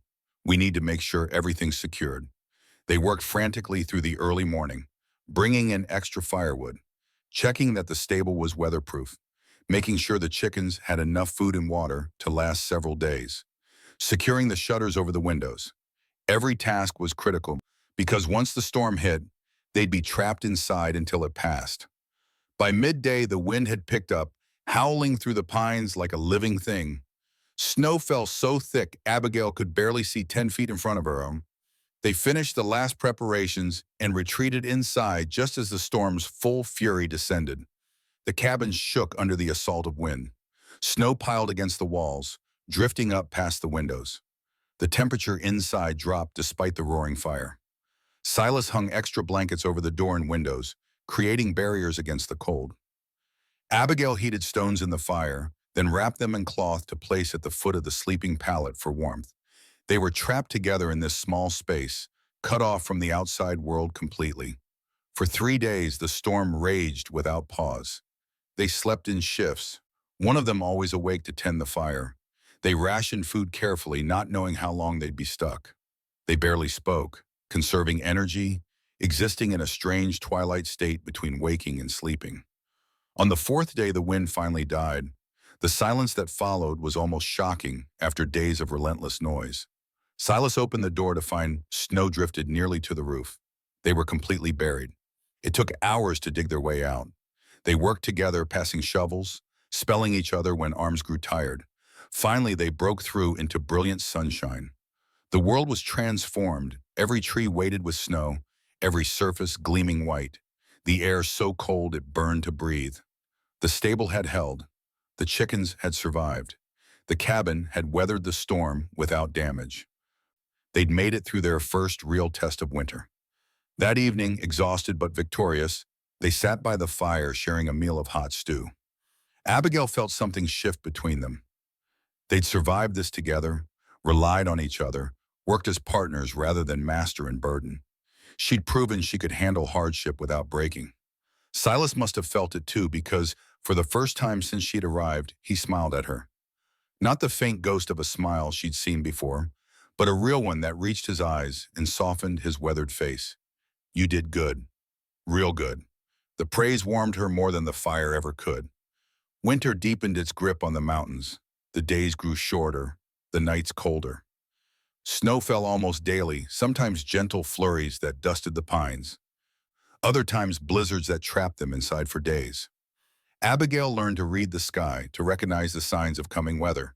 She learned which tasks could be postponed and which had to be done regardless of conditions. She also learned to shoot. Silas started her with a small rifle, teaching her to hold it properly, to sight down the barrel, to squeeze the trigger rather than pull.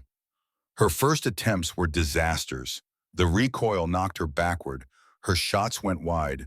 She flinched before firing and threw off her aim. But Silas was patient.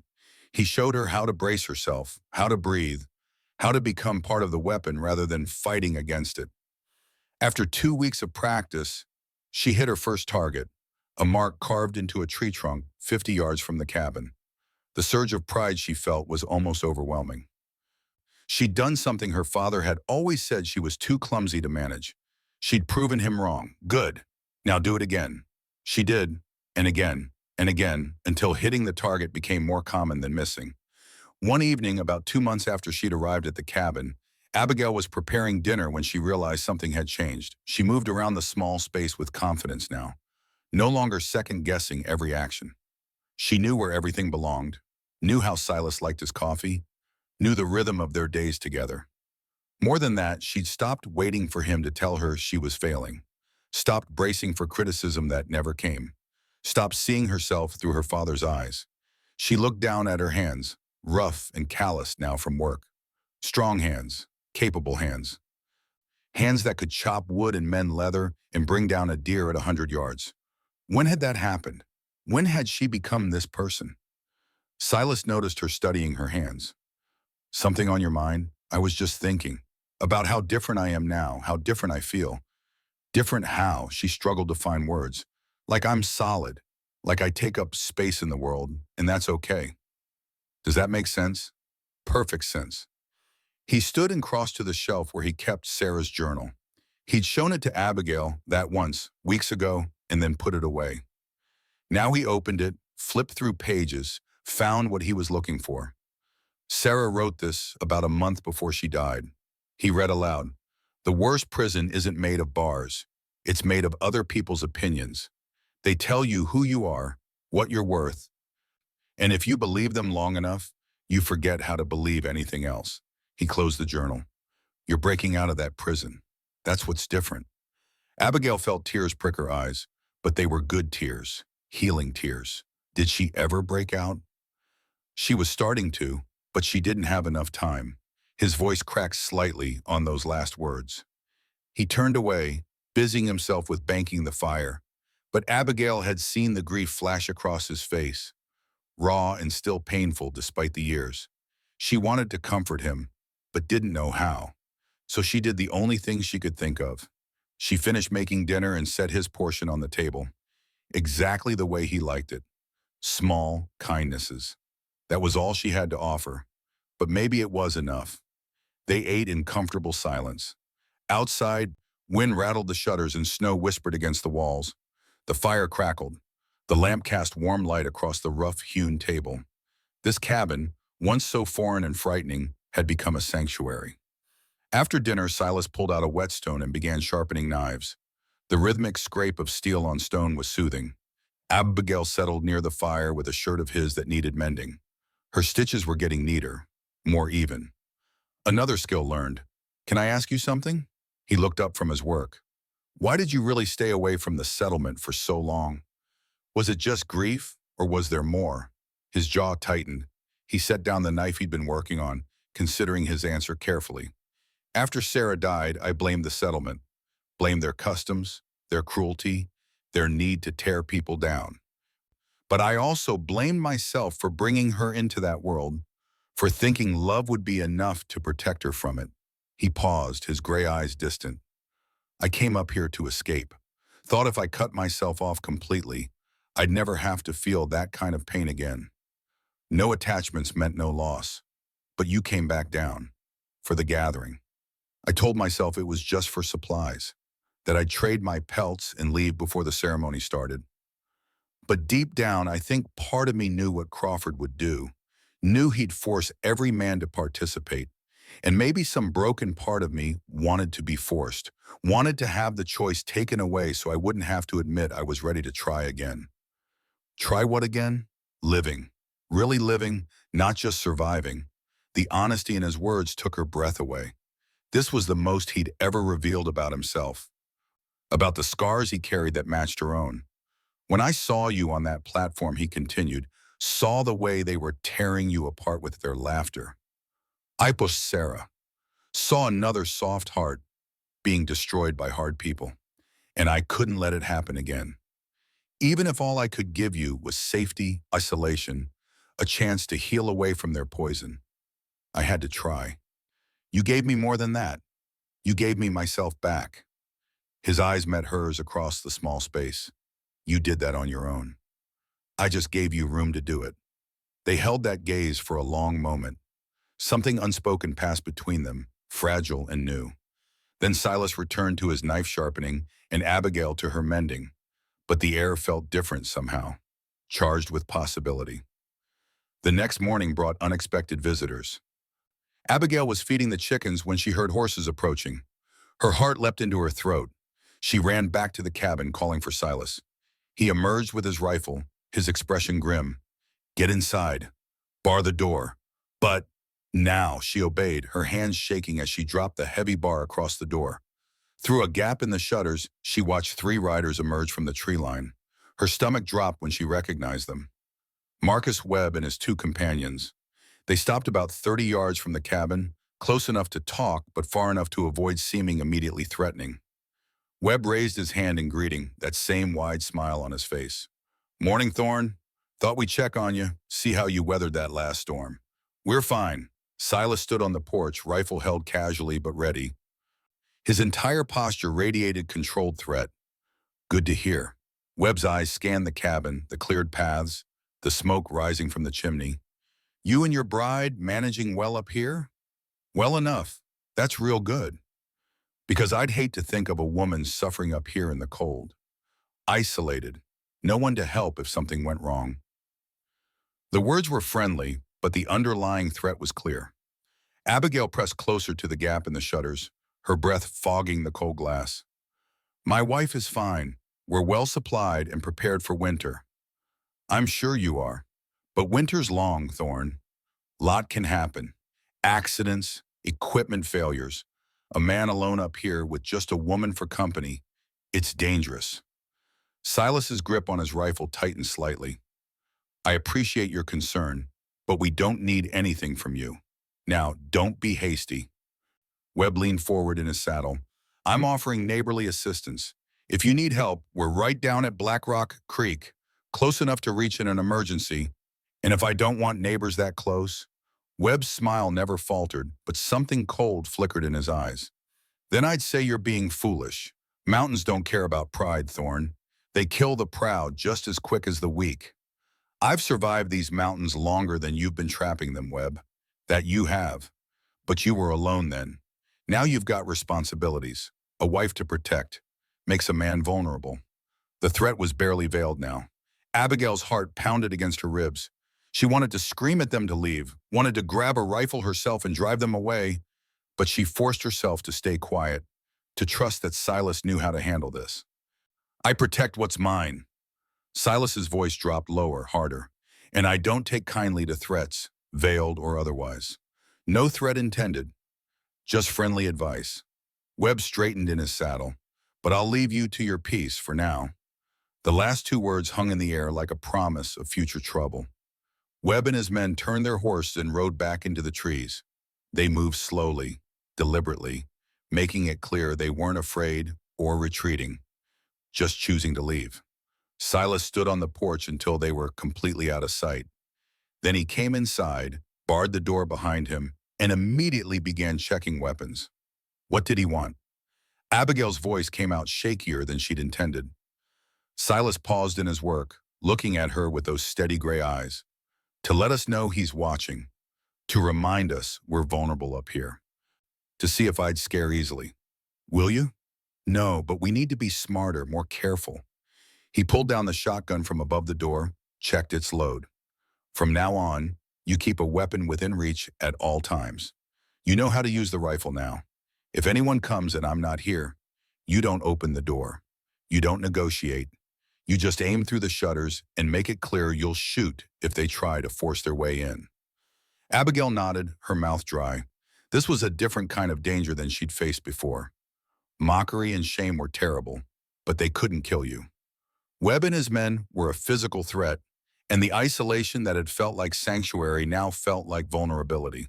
Why is he doing this? What does he want? Silas's jaw tightened. Webb's the kind of man who sees everything as a transaction. He probably figures a woman up here, isolated and dependent. She's a resource. If he can drive me away or eliminate me, he gets access to the cabin, the trap lines, maybe even you. Horror flooded through Abigail. He can't. He won't. Silas's voice was absolute. I won't let him near you, but we need to be prepared for him to try. That night, neither of them slept well. Silas kept his rifle within arm's reach, and every sound outside made them tense. The wind in the pines, a branch breaking under the weight of snow, an owl's distant cry. Each noise could be innocent or could be Webb and his men circling closer. Morning brought no relief, only heightened awareness. Silas spent the day checking and rechecking their defenses, making sure the cabin was secure, that they had clear sight lines in all directions, that their weapons were loaded and ready. Abigail tried to maintain their normal routine, feeding chickens, hauling water, preparing meals, but fear sat in her stomach like a stone. She'd finally found safety, finally started to heal, and now this threat loomed over everything. 3 days passed with no sign of Webb. The waiting was almost worse than a direct confrontation. Every moment stretched taut with tension. Silas barely left the cabin, only venturing out to tend the animals and bring in firewood. The trap lines went unchecked. They couldn't risk being too far from the cabin, too vulnerable. On the 4th day, Silas made a decision. We need to go back down to the settlement. Abigail's heart sank. Why? Because if Webb's planning something, I want witnesses to know we're alive and well now. I want it known that if anything happens to us, he was here making threats. It's protection of a sort, but the settlement... I know. Silas's expression softened slightly. I know it's hard for you there, but this is necessary. They set out the next morning, both armed, both watchful. The trail down seemed longer than Abigail remembered, each bend potentially hiding an ambush. But they reached the settlement without incident. The square was less busy this time, the deep cold keeping most people close to their fires. But word of their arrival spread quickly. Within minutes, a small crowd had gathered, curious and whispering. Tobias Crawford emerged from his cabin, his weathered face creased with concern. Silas, heard you've had visitors up your way. So he already knew. Information traveled fast in the mountains, even in winter. Marcus Webb stopped by, making threats thinly disguised as neighborly concern. Crawford's expression darkened. Webb's trouble, always has been. His brother learned that the hard way. You think he killed his brother? Can't prove it. But Jonas Webb was an experienced mountaineer. Don't make sense he'd trigger an avalanche in terrain he knew like his own hand.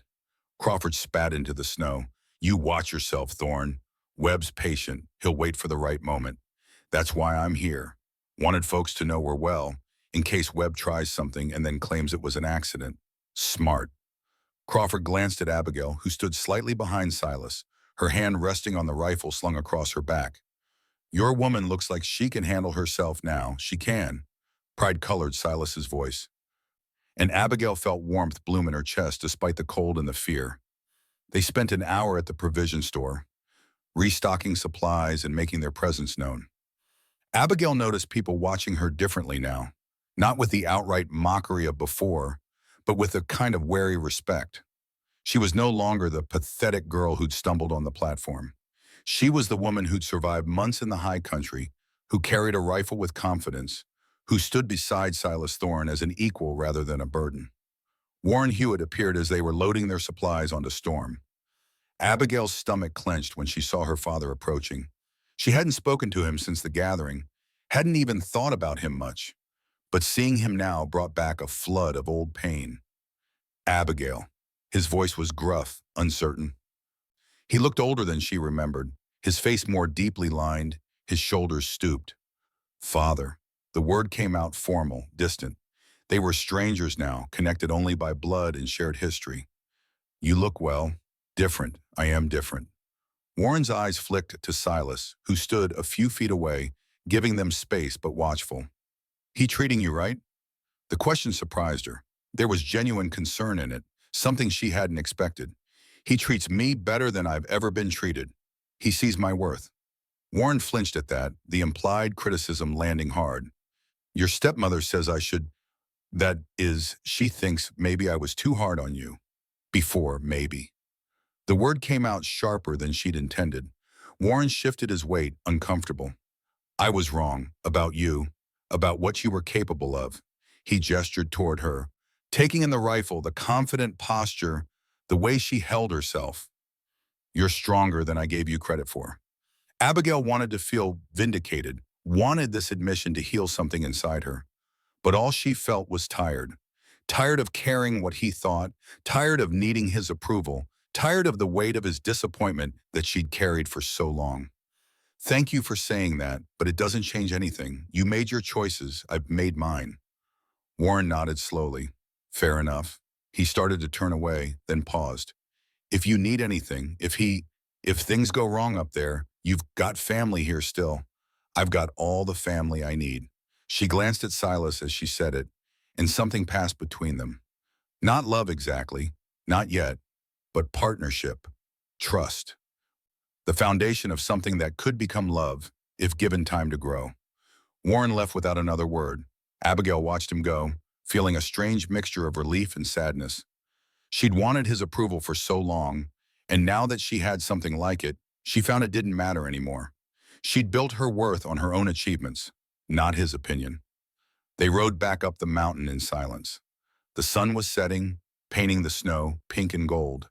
Despite the threat from Webb, despite the confrontation with her father, Abigail felt something like peace settling over her. She'd faced her past.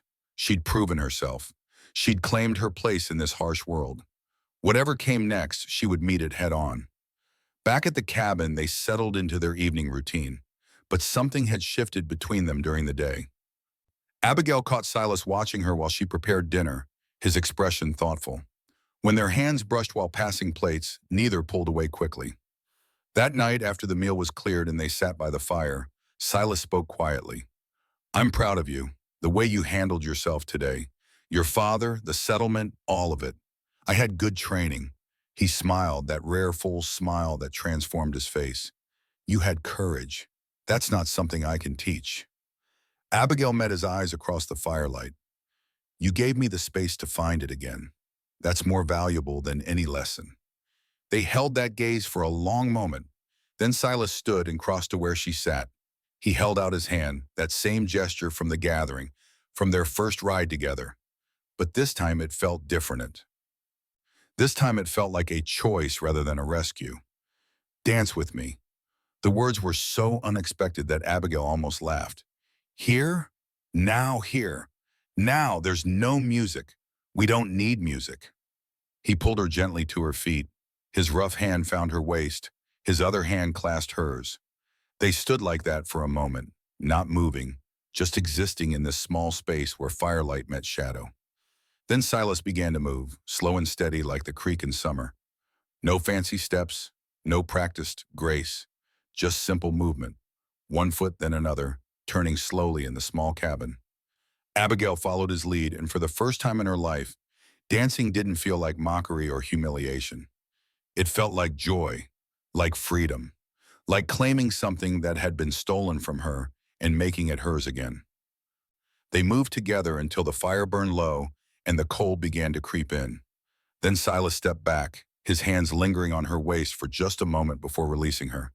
Sleep well, Abigail. You too. She climbed to the loft, her heart full in ways she couldn't quite name.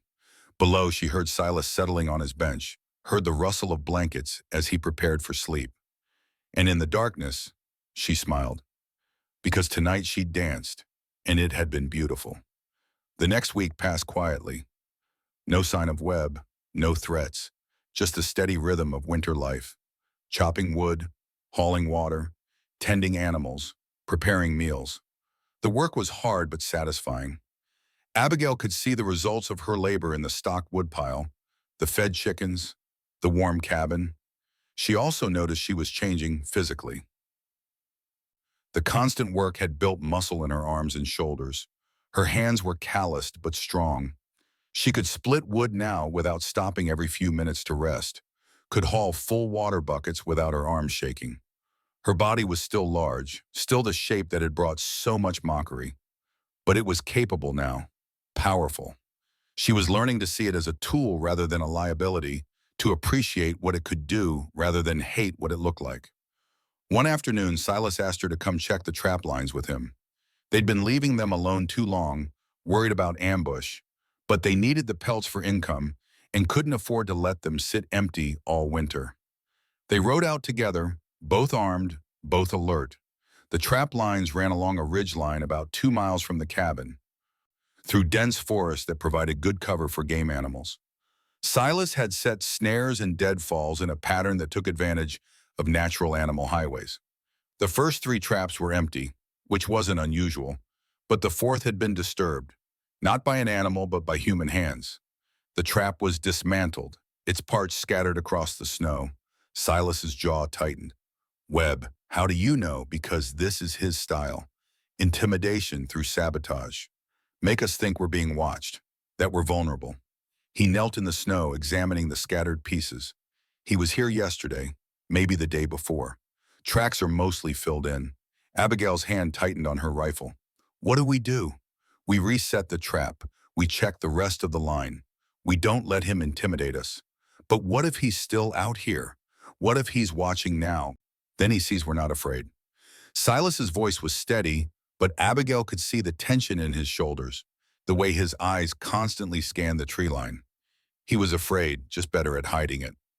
They spent the next 2 hours checking the remaining traps. 3 more had been sabotaged, all in the same way, dismantled and scattered. It was a clear message. Webb could reach them anywhere, could disrupt their livelihood, could make their lives difficult without ever showing himself. By the time they rode back to the cabin, the sun was setting and the temperature was dropping fast. Storm's breath steamed in the frigid air. Abigail's fingers were numb inside her mittens, her face raw from the cold wind. Inside the cabin, Silas immediately began checking weapons again. His movements were sharp, controlled anger radiating from him. This can't continue.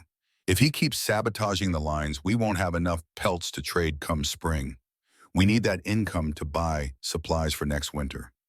So what do we do? Abigail asked, though she dreaded the answer. We confront him, go to his camp at Black Rock Creek, and make it clear his harassment stops now. When? Tomorrow, while we still have daylight and the weather's clear. That night, Abigail lay awake in the loft, fear churning in her stomach. Confronting Webb felt like stepping into a wolf's den. But Silas was right. They couldn't continue like this, always looking over their shoulders, always waiting for the next act of sabotage. She thought about Sarah, about the woman who'd been ground down by cruelty until she couldn't bear it anymore. Abigail refused to let that be her story. Refused to let fear and harassment drive her into darkness. She'd survived too much, come too far, grown too strong to surrender now. Morning came cold and clear. They armed themselves heavily, rifles, pistols, knives, dressed in layers against the brutal cold. Silas gave Abigail careful instructions. If things go wrong, you ride hard back to the cabin. Bar the door and don't open it for anyone but me. If I'm not back by nightfall, you ride down to the settlement and get Crawford. Understand? Abigail nodded, though the thought of leaving him behind made her stomach turn. They rode out together, following the creek downstream toward Black Rock Creek. The forest was silent except for the crunch of Storm's hooves in the snow and the distant cry of a raven. Every shadow seemed to hide a threat. Every sound could be an ambush. Black Rock Creek was a smaller valley about 5 miles from Silas's cabin, sheltered by high rock walls and fed by a spring that ran warm year-round. It was good trapping territory, which made it a coveted location. Webb had claimed it by force, driving out the previous occupant through intimidation and threats. They smelled the camp before they saw it, wood smoke and curing hides and unwashed men. Then the clearing came into view. 3 rough shelters built against the rock wall, a large fire pit, pelts hanging from makeshift racks, and 3 men standing near the fire, waiting. They knew we were coming. Silas's voice was grim. This was a trap, or at least a test. Webb wanted this confrontation. Too late to turn back now. They rode into the clearing, both tense and ready for violence. Webb stepped forward, that same wide smile on his face. But his hand rested casually on the pistol at his belt. Silas Thorne, didn't expect to see you down this way. Something I can help you with? You've been sabotaging my trap lines, have I? Webb's expression was all innocence. That's a serious accusation.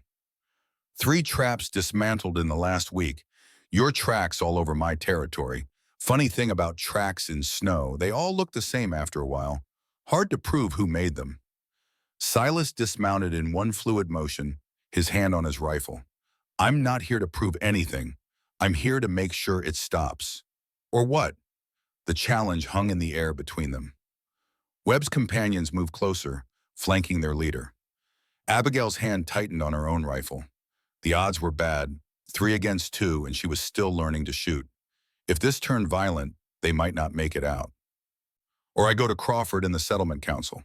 Lay out everything you've done, the threats, the sabotage, the intimidation. Let them decide if you're welcome in this territory anymore. Webb's smile finally faded. His eyes went cold and hard. You'd bring the council into this? Over a few traps? Over harassment of my wife and interference with our livelihood? Yes, Abigail's heart swelled at that. My wife, not my burden, not my responsibility, but my wife. Equal partner in this confrontation. Webb studied them for a long moment. Then he laughed, but there was no humor in it. You've got stones, Thorne, I'll give you that. Coming here, outnumbered. Making threats, not threats. Promises. Fine.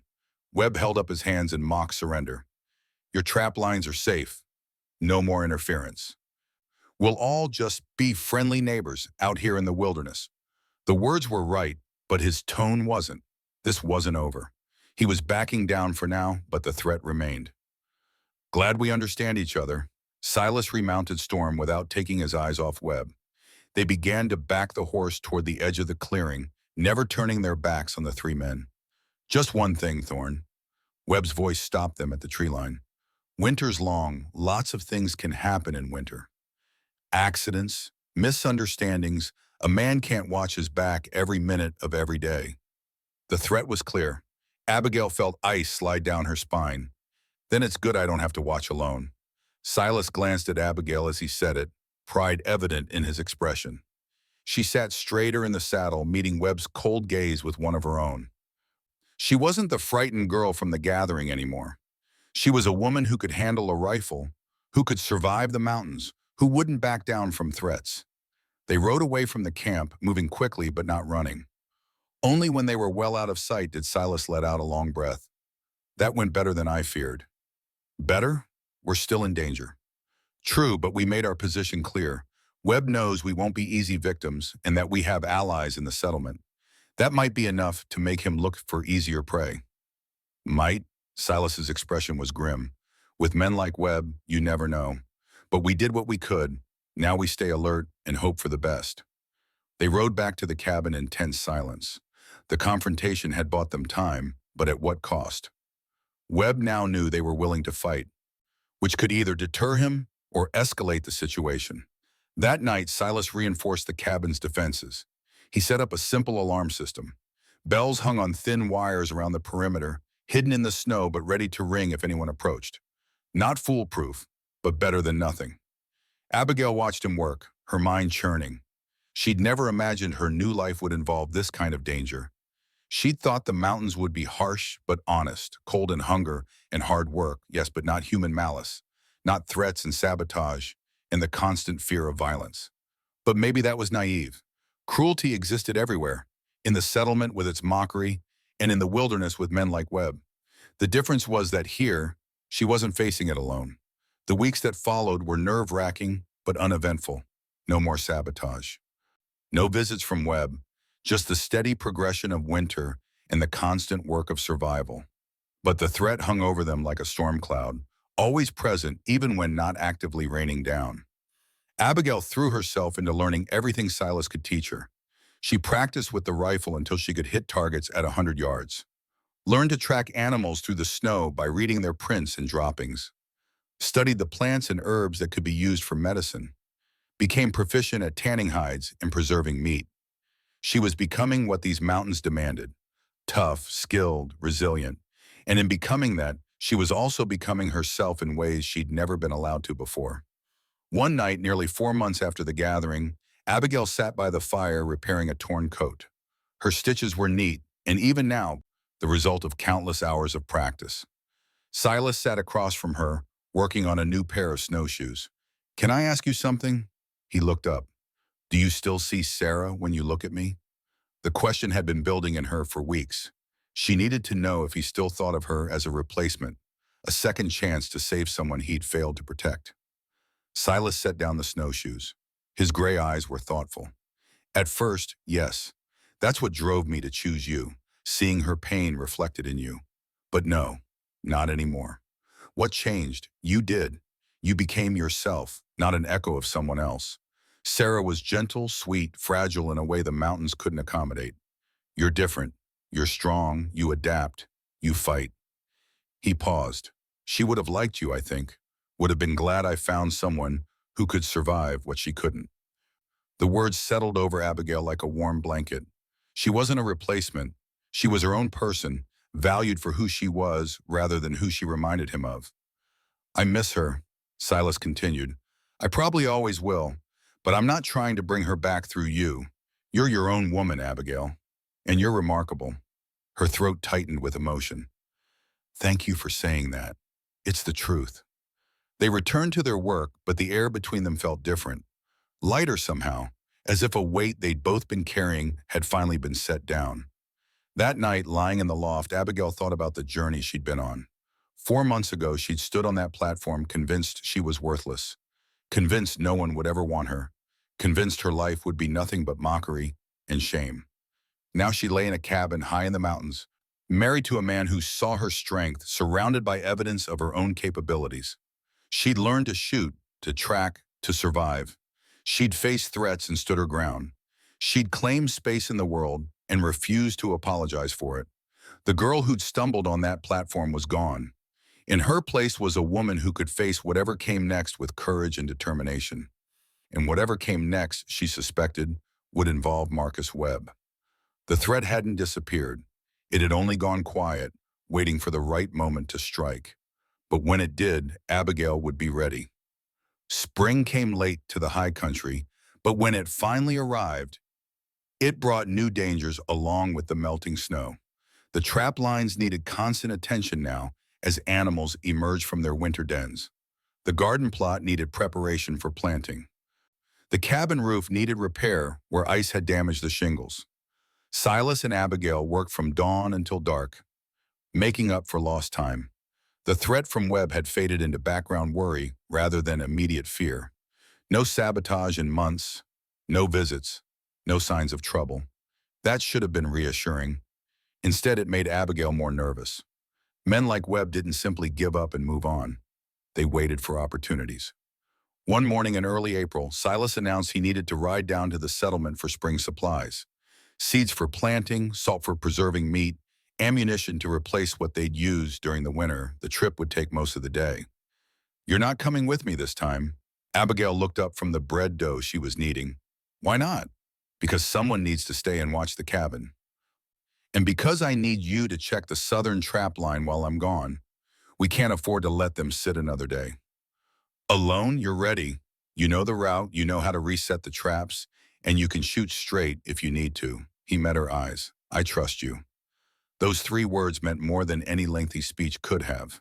He trusted her, saw her as capable, competent, equal to the task. All right, I'll check the southern line. Silas left just after dawn, Storm carrying him down the mountain trail. Abigail watched until he disappeared into the trees, then turned to face her day alone. The cabin suddenly felt very empty, very isolated. She pushed the feeling aside. She had work to do. After finishing the morning chores, feeding chickens, hauling water, banking the fire, she set out for the southern trap line. It ran through a narrow valley about a mile from the cabin, following a creek where beaver built their dams.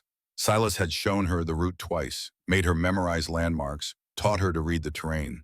She moved confidently through the forest, rifle slung across her back, knife at her belt. The spring air was cool but pleasant, filled with the sound of running water and birdsong. New growth pushed up through the melting snow, green shoots and tiny flowers that would soon carpet the forest floor. The first 3 traps were empty but intact. She reset them carefully, exactly as Silas had taught her. The 4th trap held a beaver, freshly caught, its pelt prime and valuable. She dispatched it quickly, mercifully, and began the process of removing it from the trap. That's when she heard the horses. 3 riders emerged from the trees on the far side of the creek. Abigail's heart lurched into her throat. She recognized them immediately. Marcus Webb and his 2 companions. Well, well, look who's out here all alone. Webb's voice carried across the rushing water. His smile was wide, but his eyes were cold. Abigail's hand moved slowly toward her rifle. Where's Thorne? Gone to the settlement. She kept her voice steady despite the fear churning in her stomach. He'll be back before dark. That's so? That's interesting, because I saw him heading down the mountain trail not 2 hours ago. Looked like he had a heavy load to carry. Might be gone longer than expected. The implication was clear. They'd been watching, waiting for exactly this opportunity. Silas gone, Abigail alone and vulnerable. I need to get back to the cabin. She started to move, but Webb's companions urged their horses forward, cutting off her retreat. Not so fast. We came all this way to have a conversation. Seems rude to run off before we've had a chance to talk. Abigail's hand closed around her rifle. She pulled it around in one smooth motion, the way Silas had taught her, and aimed it directly at Webb's chest. The conversation's over. For the first time, Webb's smile faltered. He held up his hands, but the gesture was mocking rather than surrendering. Now, there's no call for that. We're just being neighborly. You dismantled our traps, threatened us. That's not neighborly, ancient history. We're past that now. Webb's horse took a step closer, and Abigail adjusted her aim to follow. I'm here with a business proposition. Not interested. Hear me out. You're a smart woman, smarter than Thorne gives you credit for, I'd wager. You see, winter was hard. My trapping didn't go as well as I'd hoped. But Thorne's territory, his cabin, that's prime land, worth a lot to the right buyer. He's not selling, maybe not to me. But what if something happened? What if Thorne had an accident out there in the wilderness? His voice dropped lower, more dangerous. A widow all alone might be persuaded to sell, especially if she had the right encouragement. Abigail's blood ran cold. He was threatening to kill Silas, threatening to force her into selling the land. The casual way he discussed murder made her realize just how dangerous this man truly was. Touch him, and I'll kill you. The words came out steady and sure. Webb laughed. You? You couldn't hit the broadside of a barn. Abigail pulled the trigger. The shot echoed across the valley like thunder. The bullet struck the rock face behind Webb, exactly where she'd aimed it, close enough to make her point, far enough to avoid murder charges. The horses reared. Webb's companions fought to control their mounts. Webb himself went pale, his easy confidence shattered. Next one goes through your chest. Get off our land. Her hands were steady on the rifle as she chambered another round. The click was loud in the sudden silence. Webb stared at her, reassessing, realizing he'd badly miscalculated. You're making a mistake. No, you made the mistake. Thinking I was weak, thinking I'd be easy to intimidate. She took a step forward, rifle still aimed. This is your only warning. Stay away from us. Stay away from our land. Next time I see you, I shoot first. Webb's jaw tightened. He jerked his horse's reins, turning the animal sharply. His companions followed suit, but before disappearing into the trees, he looked back one final time. Thorne's got more enemies than just me out here. You remember that when things go wrong? Then they were gone, crashing through the underbrush in their haste to leave. Abigail stood frozen for a long moment, rifle still raised, her heart pounding so hard she thought it might burst. Then her hands started shaking. Her legs went weak. She sank to her knees in the mud beside the creek, the rifle clutched to her chest. She'd done it.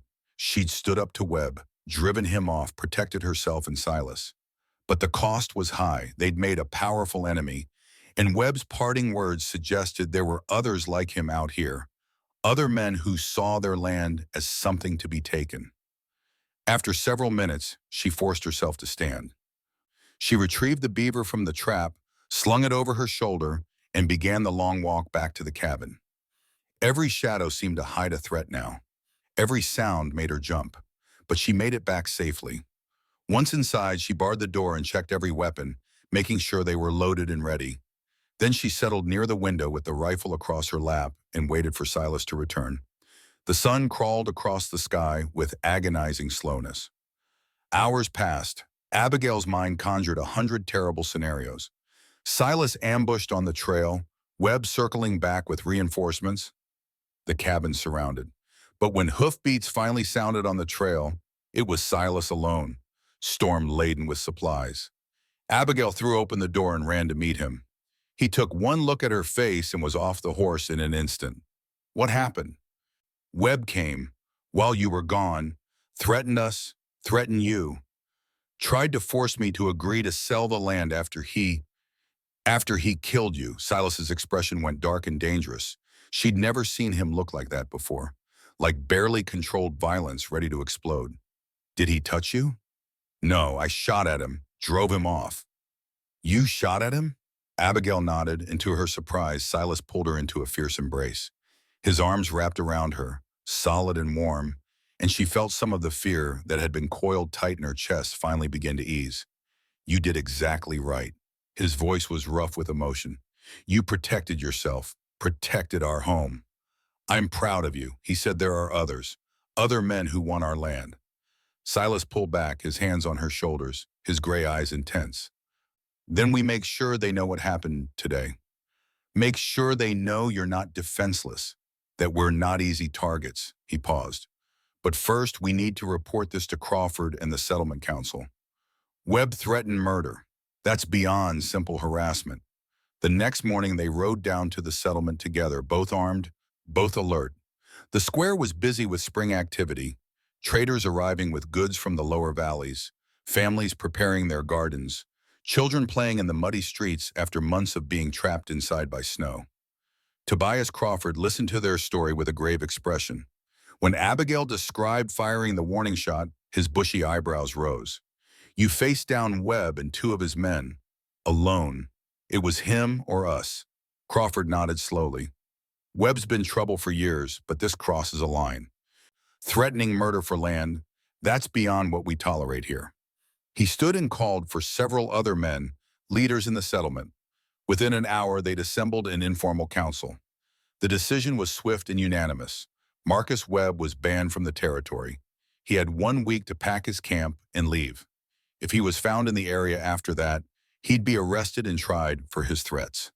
2 of Crawford's sons and 3 other armed men rode out immediately to deliver the message. Silas and Abigail stayed in the settlement, waiting to see if Webb would cause trouble. He didn't.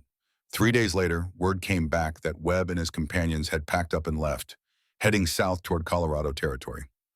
The threat was over, but the experience had changed something in Abigail. She'd proven to herself that she could face danger, could protect what was hers, could survive without Silas there to shield her. That knowledge settled into her bones, became part of who she was. The settlement noticed too. The whispers had changed from mockery to respect. People nodded to her when she passed. Women asked her advice about preparing for winter. Men treated her like an equal rather than a curiosity. One afternoon, while Silas was negotiating the sale of their winter pelts, a group of women approached Abigail near the provision store. She recognized them, Margaret and Catherine, her stepsisters, along with Louisa and Eleanor Crawford. Abigail. Margaret's voice was uncertain, almost shy. We heard what happened. With Webb, news travels fast. It does. Catherine stepped forward.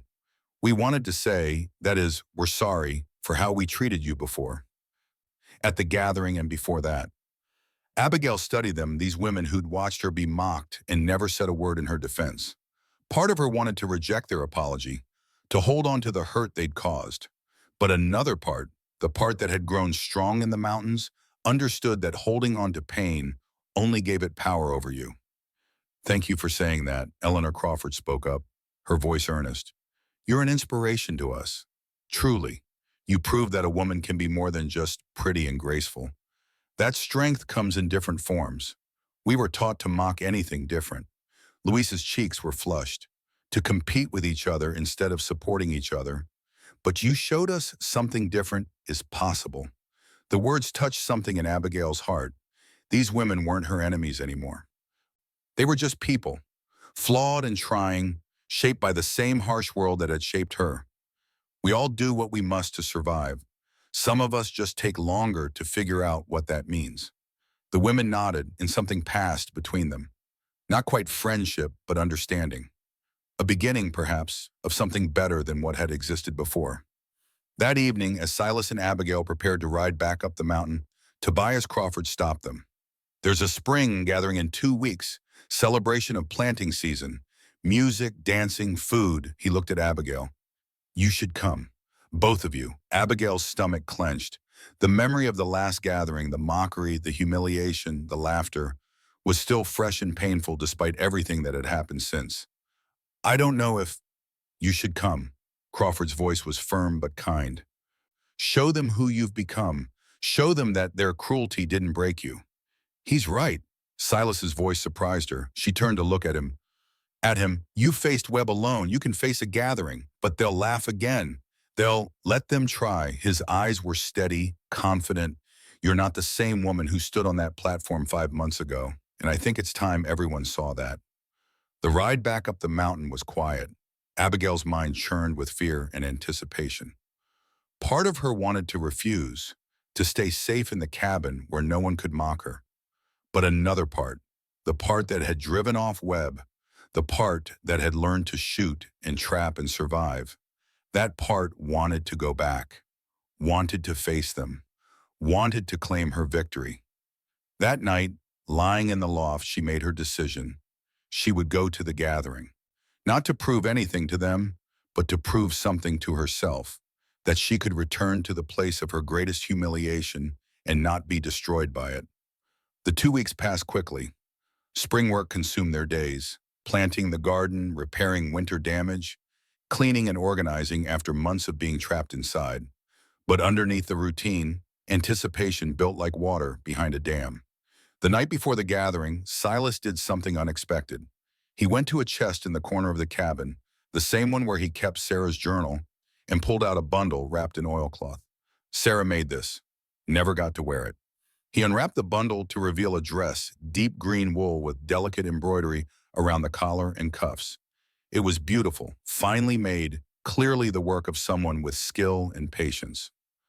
I can't wear your wife's dress. She would have wanted you to. He held it up.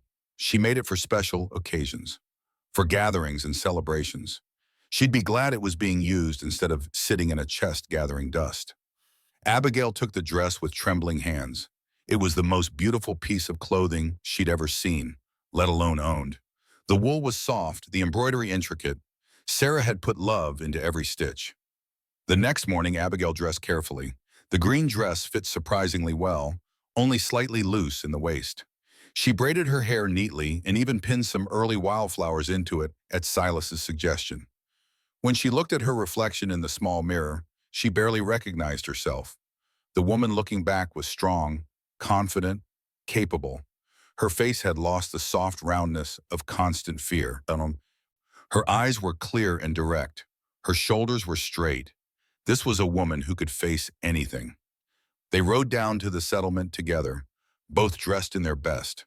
The gathering was in full swing when they arrived.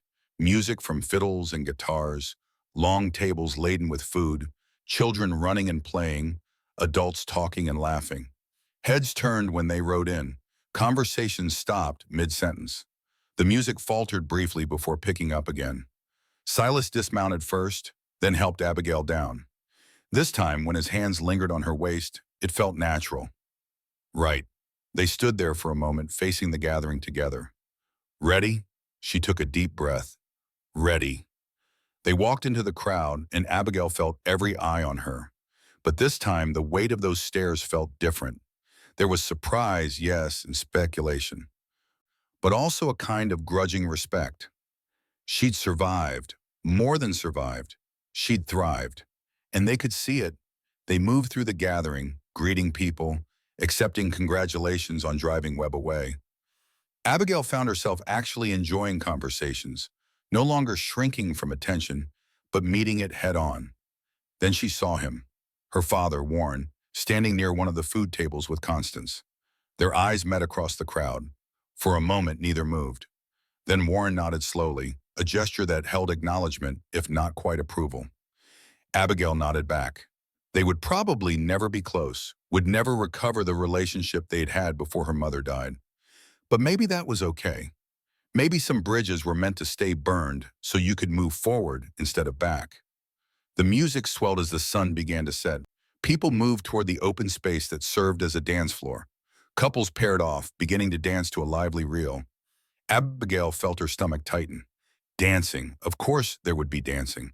The memory of being mocked, of stumbling, of laughter, it all came rushing back. Silas must have sensed her tension because he turned to her, his expression gentle. You don't have to, I know, but I want to. The words surprised her even as she said them, but they were true. She wanted to reclaim this, wanted to dance not in secret in a cabin, but here in public, in front of everyone who'd mocked her. She wanted to prove that joy wasn't something she had to hide. Then dance with me. He offered his hand, that same gesture he'd made so many times. At the gathering, at the cabin, each time an offer of partnership rather than pity.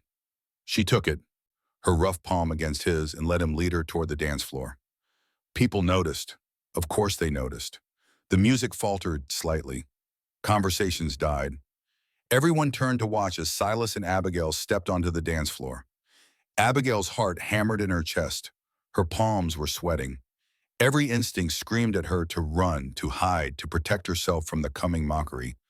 But Silas's hand was steady at her waist. His eyes were on hers, not on the crowd. Dance with me, not for them. She nodded, unable to speak past the lump in her throat. The music resumed, slower now, a waltz instead of a reel. Silas began to move, and she followed. Step by step, they moved together across the packed earth. This time, Abigail didn't stumble, didn't trip over her own feet. She moved with growing confidence, trusting Silas to lead, trusting herself to follow. The crowd was silent, watching, waiting for her to fail perhaps, or maybe just witnessing something they'd never expected to see, the girl they'd mocked dancing with grace and joy. Silas spun her gently, and Abigail let out a small laugh. The sound seemed to break some spell. Other couples began to join them on the dance floor. The music swelled. Life returned to the gathering. But Silas and Abigail remained at the center, moving together like they'd been doing this for years instead of months. His hand was warm against her back. Her fingers curled around his shoulder. They moved as one, perfectly synchronized. You're beautiful when you smile. Silas's voice was quiet, meant only for her. Abigail looked up at him, startled. He'd never said anything like that before. Had carefully avoided any comment on her appearance, good or bad. Thank you, I mean it. You've always been beautiful, but now you believe it. That's what's different. The words settled warm in her chest, not because she needed him to find her beautiful, but because he saw beauty in her confidence, in her strength, in the person she'd become. The music slowed, winding toward its end. Silas pulled her closer, his arms encircling her in a way that felt protective, but also tender. Around them, other couples danced, but Abigail was aware only of him, his warmth, his strength, the steady beat of his heart against her cheek. The final notes faded into silence. Applause rippled through the gathering, but it wasn't mocking. It was genuine appreciation for the music, for the moment, for the transformation they'd all witnessed. Silas and Abigail stepped apart, but his hand remained on her waist, steadying her. She looked around at the faces watching them and saw surprise, respect, even admiration. These were the same people who'd laughed at her 5 months ago, but they weren't laughing now. Tobias Crawford approached, a smile creasing his weathered face. That was well done. Both of you. Thank you for inviting us. Abigail's voice was steady, confident. She wasn't the frightened girl who'd stood on the platform anymore. She was a woman who'd claimed her place in this harsh world and refused to apologize for it. The gathering continued around them, more dancing, more music, more food and conversation. Silas and Abigail moved through it all together, no longer outsiders, but part of the community. People approached to congratulate them, to welcome them back, to acknowledge the journey they'd made. As the evening wore on, Louisa found Abigail near the food tables. Her stepsister's face was earnest, almost pleading. Can I speak with you? Alone? Abigail nodded, and they moved away from the crowd into the shadows at the edge of the gathering. I need to tell you something. Louisa's voice was barely above a whisper. That day at the gathering, when they mocked you, I wanted to stop them. Wanted to say something, but I was too afraid of being mocked myself, I know. Fear makes us do things we regret. I've thought about it every day since. Thought about how I failed you when you needed someone to stand up for you. Tears glittered in Louisa's eyes. I'm so sorry. I should have been braver. You're being brave now. That's what matters. Louisa wiped at her eyes. You're different, stronger, but also kinder than I'd be if I were in your place. I'm not kind. I'm just tired of holding on to pain. It doesn't serve me anymore.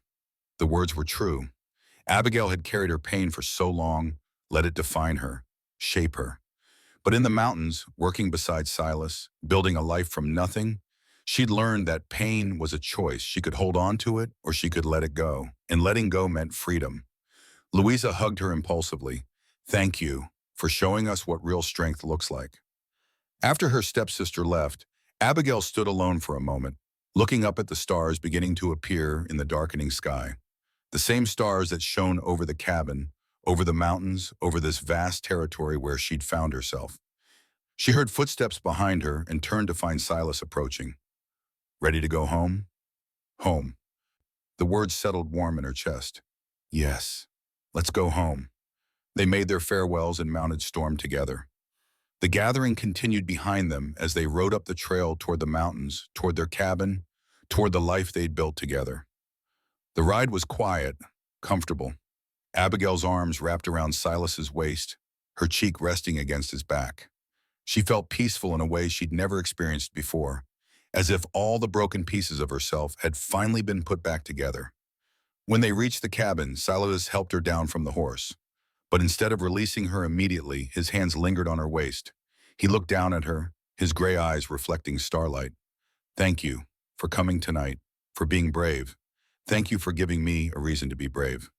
He smiled, that rare full smile that transformed his face. You always had that reason.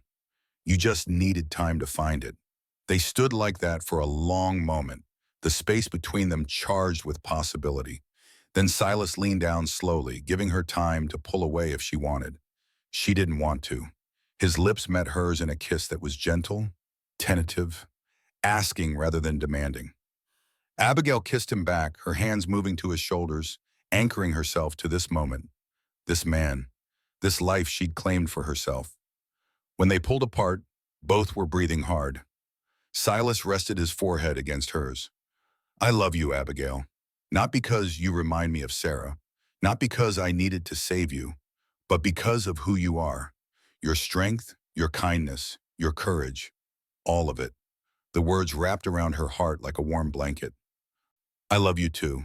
It was the truth. Somewhere between learning to shoot and facing down Webb, Between quiet evenings by the fire and dancing under the stars, she'd fallen in love with this quiet, patient man who'd seen her worth when she couldn't see it herself. They went inside together, and for the first time, Abigail didn't climb to the loft alone. They lay together on the furs by the fire, wrapped in each other's arms, talking quietly about the future, about plans for the summer and the next winter, about the life they would build together. And in the darkness, with Silas's heartbeat steady beneath her ear, Abigail finally understood what her mother had meant all those years ago. Strength came in different forms. It came in the ability to keep going when everything hurt, in the courage to be kind when the world was cruel, in the power to choose love over fear, growth over stagnation, life over mere survival. She'd survived the mockery and the shame.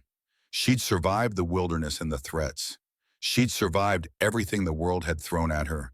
And in surviving, she'd discovered who she truly was. Not the burden her father had seen, not the joke the settlement had made her, but a woman of strength and capability and worth. A woman who could face anything and come out stronger on the other side. The fire burned low. Outside, the mountain wind whispered through the pines. And in the cabin, two people who'd found each other in the midst of hardship slept peacefully, knowing that whatever came next, they would face it together.